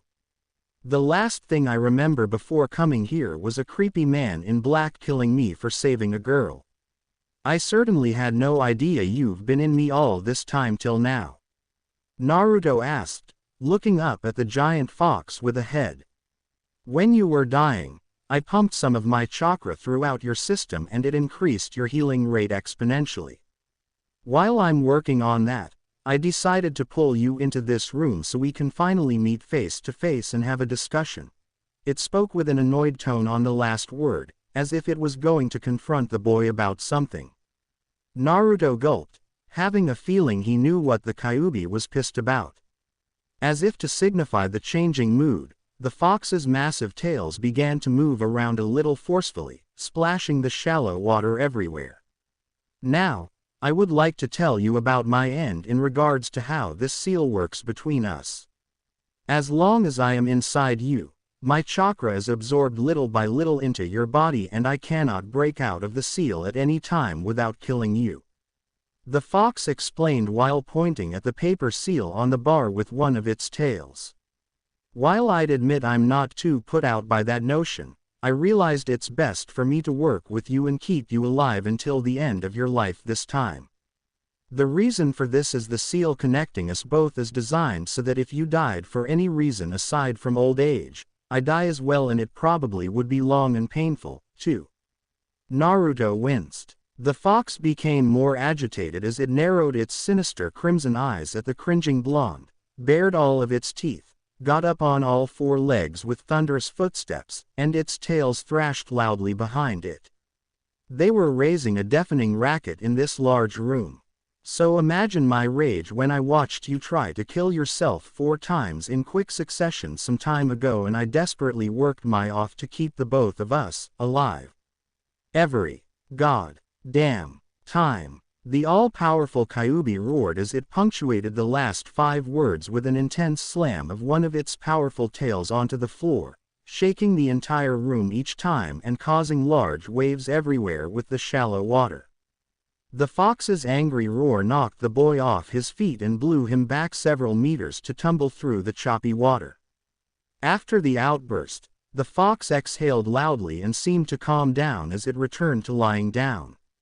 Naruto, while a little wary this time, slowly stood up from the calming water and shook the excess off to face his tenant again while remaining silent with a guilty expression. The Kyuubi sighed slowly and a small smirk tugged at its black lips. You're lucky that I healed you on a whim this time. After what happened, I decided I wouldn't heal your moronic ever again as long as you kept contemplating suicide.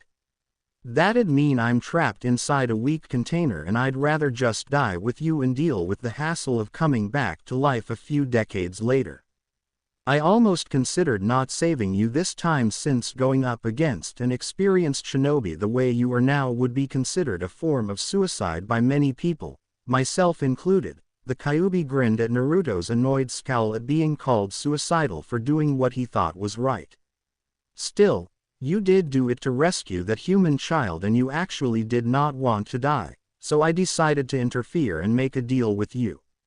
I want to help you get strong enough to keep the both of us alive, as well as protect all of your friends, Uzumaki Naruto. Naruto became alarmed about the notion of making a deal with a demon, especially when it was the most powerful being in existence. He decided to make sense of something before he would decide to accept or not. Go ahead and ask your questions. The Kyuubi snickered at seeing the boy faceful at having his mind read again. Damn it. Anyway, I only have one question. Why did you attack Konoha? He asked firmly, before gulping a little as he saw the giant fox narrow its eyes angrily.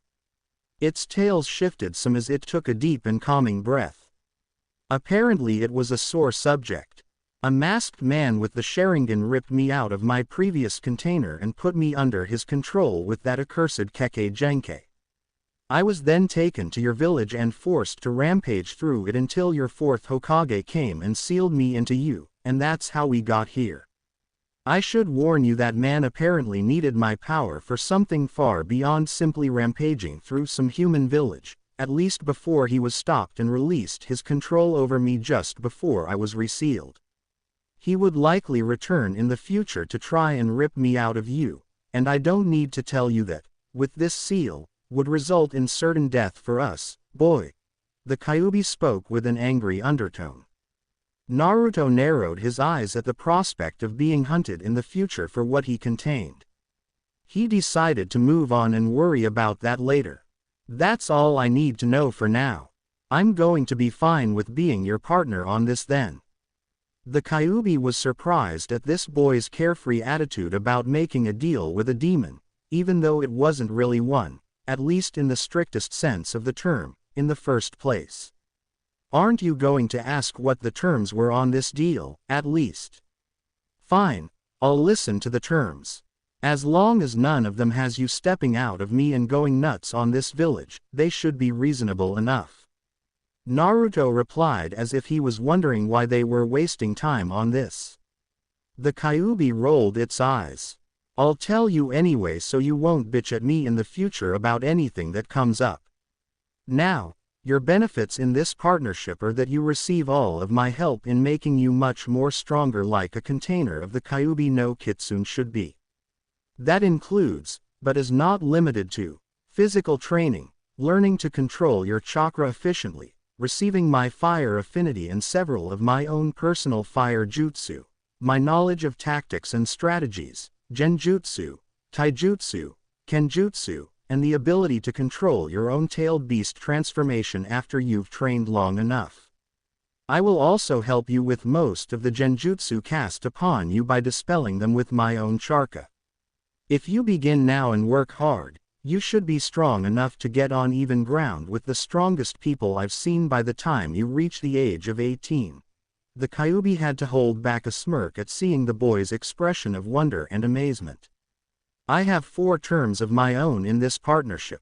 First, you unlock all of your senses to me so I can see, hear, smell, taste, and feel whatever you come across in the outside world since it gets boring in here. A simple agreement between us is all the intent it should take for the seal to allow me to actively link up with you. Up until now, I could only find out things about you by reading your memories. We'd also now be able to speak to each other without you having to come here every time, and you also benefit by having your senses heightened even further thanks to my own senses merging with yours. Either of us can still cut the link for some privacy if needed. Why should I care about my privacy if I'm going to trust you? Believe me, when you get older, you'll want all the privacy you can get, the fox retorted with a snicker. The blonde just his head in confusion, but shrugged. Sure, let's agree to that. It sounds like a great help for us both. The Kyuubi grinned. So be it. We should be able to link up now. Indeed, they both felt something shift slightly in the air around them, as if some unknown force just responded to their conversation non-verbally just now. Next term, I would like for you to fix this mindscape so it isn't such a shithole to live in. It only takes a little bit of concentration to be able to change anything in this place with your mind, so I'll help you with that when we have time. This will help improve your training exponentially when you come in here to train your mind and chakra while your body rests at night." Naruto immediately responded with a sharp nod, having no objection to that. "Third term. This one you may have difficulty accepting, but you must do this. It's for both our sake or the deal's off, is that understood?" The fox spoke with a serious gaze, and Naruto gulped. The fox's expression suddenly switched from serious to clear amusement as it held 2 fingers up.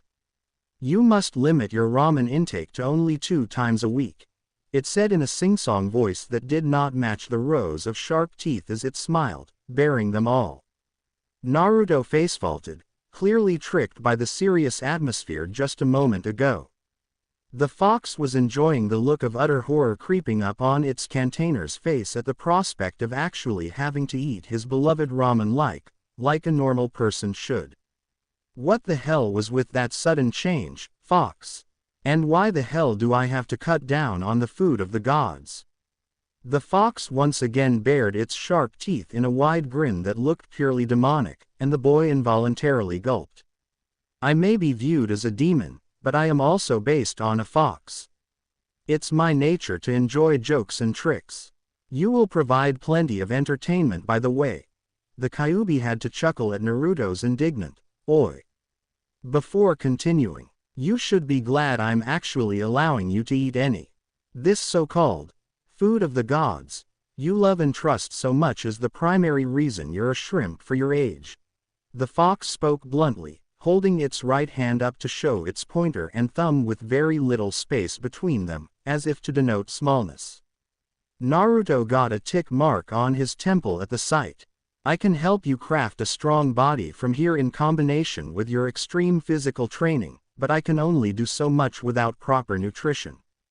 It was a good thing you still occasionally visit your friends for dinner lately aside from your 5 meals of ramen every day. Otherwise you'd have been a malnourished prawn at this point." The fox finished with its pointer and thumb growing even closer together to punctuate the malnourished prawn insult. Naruto developed another tick mark, and had to take a minute to calm down.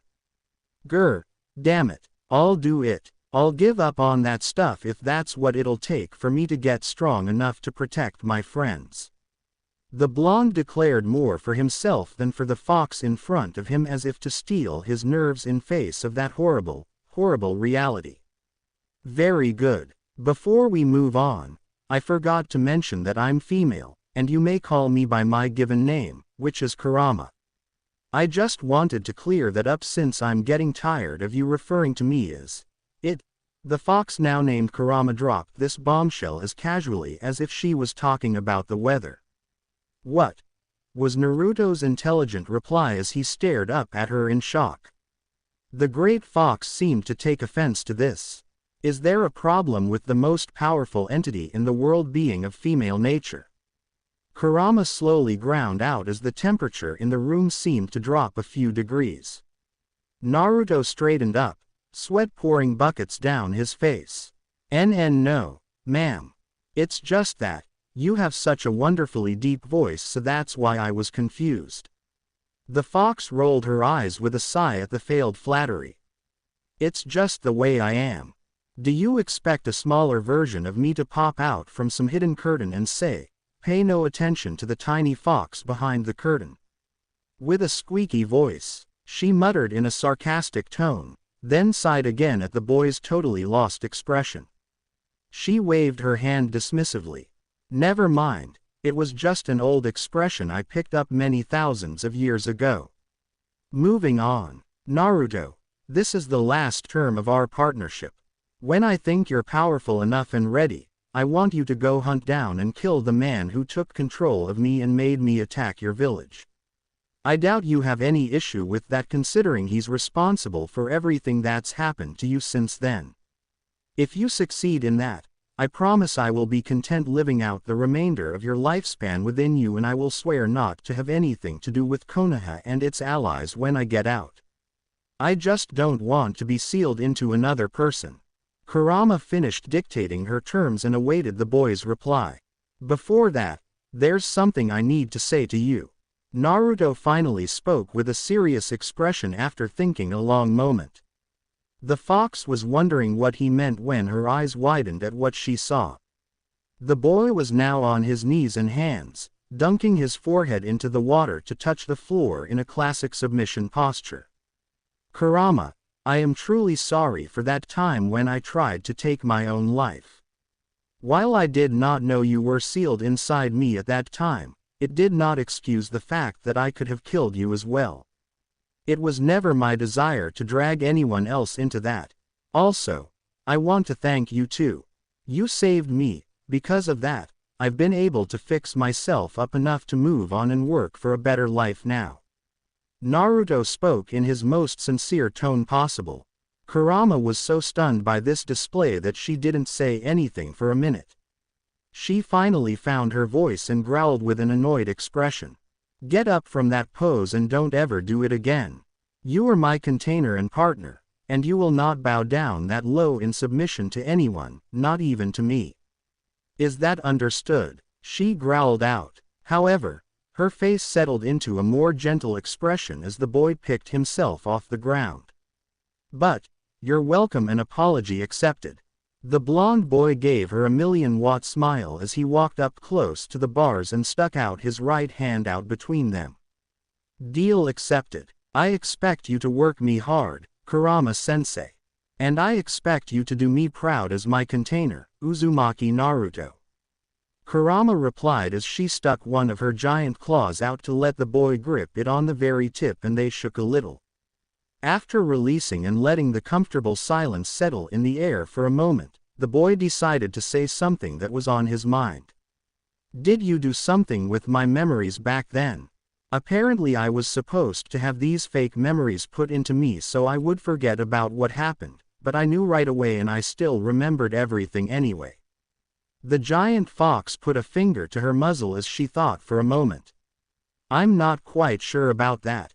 It may have been something to do with my chakra interfering with the effects of whatever that man with the long ponytail did to your mind. If that's the case, then, with my help, you could be immune to mental probing and torture. Another useful trait of our partnership, it seems.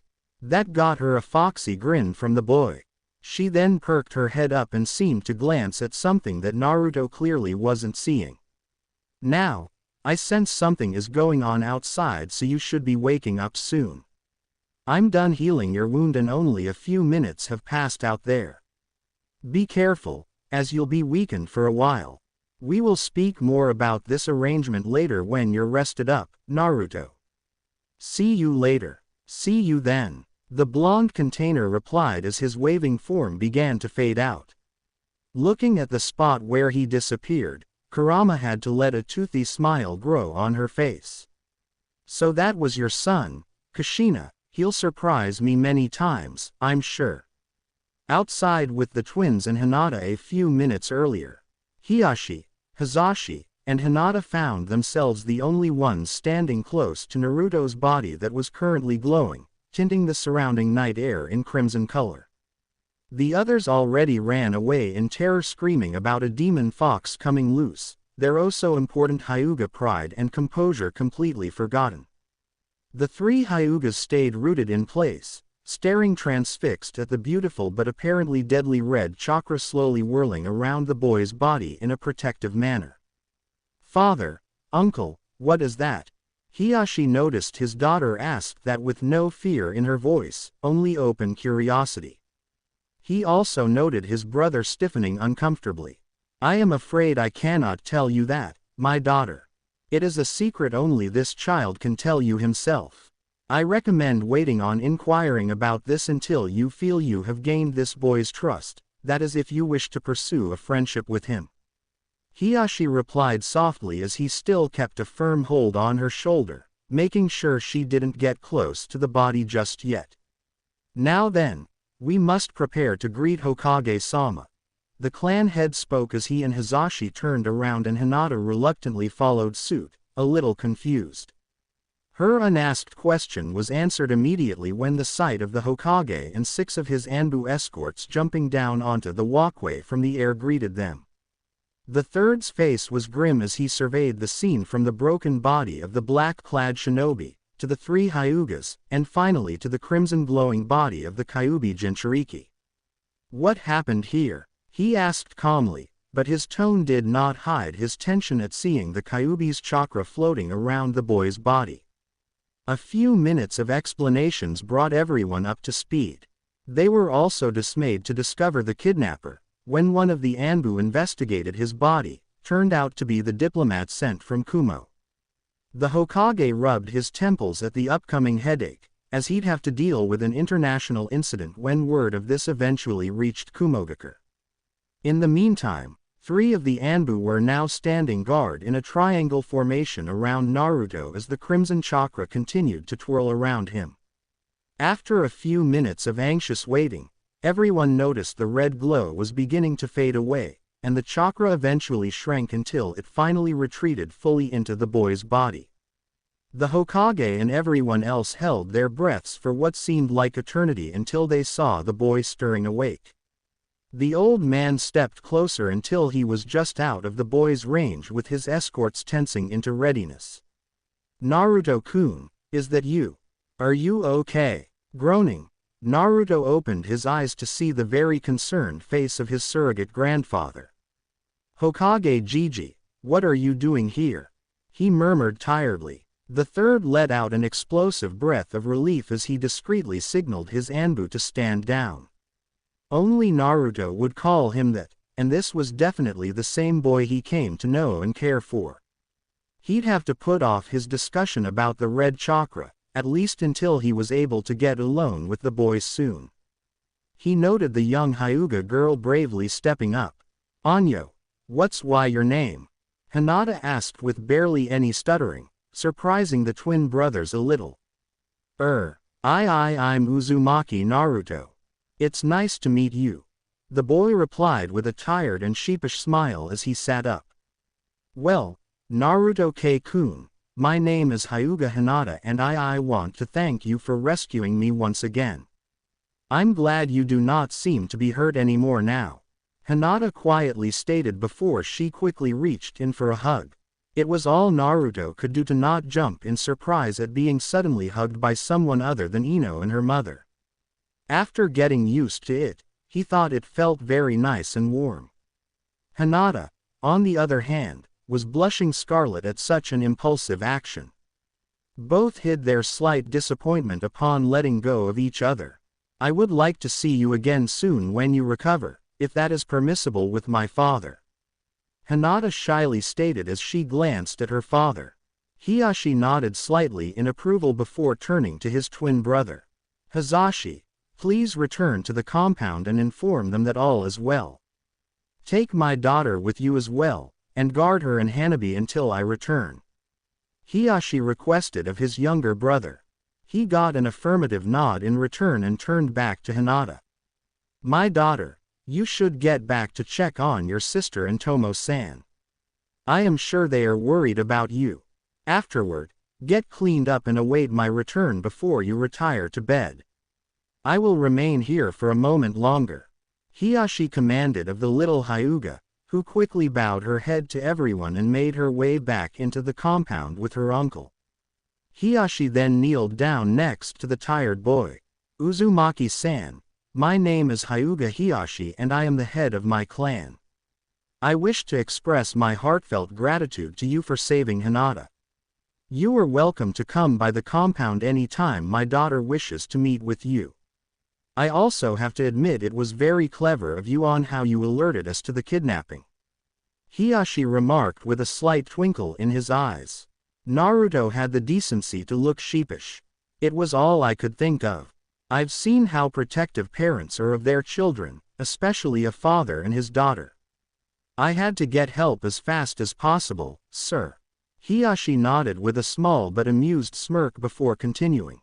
"In addition, if you desire help with any situation, please come to me soon and we will discuss it. I will do my best to provide you with solutions." The Hyuga head spoke in his most sincere tone and bowed his head slightly. Naruto was caught unsure on what to do with this unexpected display from one of the most powerful and influential noblemen in the village. He almost flinched when Kurama's voice spoke quietly into his head. Naruto, it's me, Kurama. Do not speak. Only think your responses when you're talking to me, okay? Respond to him with respect. Make sure to use the proper suffix and be modest. We're going to need his support in the future if we want our lives to be a bit easier, and it's important we secure it now. Gotcha. Naruto thought quickly, and took a moment as he considered his response. Hiyashi-sama, thank you for your generous offer. I just did what I had to do when I came across that guy, even if it hadn't been your daughter in his clutches. Anyone else would have done the same, I'm sure. Excellent response, Naruto. Nonsense, Uzumaki-san. You were there and that is all that matters now. My offer will always be available indefinitely. I shall be seeing you soon. Hiyashi smoothly replied with some admiration for Naruto's humbleness. He then stood up before inclining his head slightly. Have a good night and get some rest, Uzumaki-san. He added before moving over to the Hokage for a few words. Looks like we won his support. Don't do anything to screw that up. Besides, that female child will likely grow up to be a good mate to you in the future. Kurama murmured offhandedly. What's a mate? Naruto swore he heard the giant fox facefo in his head. Don't mind that for now, and I'll explain in the future. I keep forgetting you're just a young human child. Naruto thought about inquiring further about that term before he froze as he noticed someone's terrifying presence looming over him. He creaked his head robotically around and up to see his surrogate grandfather's peering face. The old man's gaze was deadly serious. The boy also noticed no one else were in sight around the two of them for some reason. Now, Naruto-kun, tell me what happened for you to have your apparently fatal wound miraculously healed by some crimson chakra. The third demanded in a tone that brooked no lie or half-truth. Naruto gulped loudly. Oi! What do I say, Kurama? Sorry kiddo, you're on your own with this one. That guy scares the shit out of me too. Good luck, the fox said quickly before signing off for the night. Oi! Don't leave me alone with the scary old man. Come back, Naruto screamed futilely in his head, before he slowly glanced up to the third again with growing dread. Well then, please speak, Naruto-kun. The third leaned in over him with a closed-eyes grin. However, behind the grin was a promise that unspeakable horrors would be brought down on Naruto if he did not satisfy the god of shinobi with his explanation. The blonde hero gulped loudly.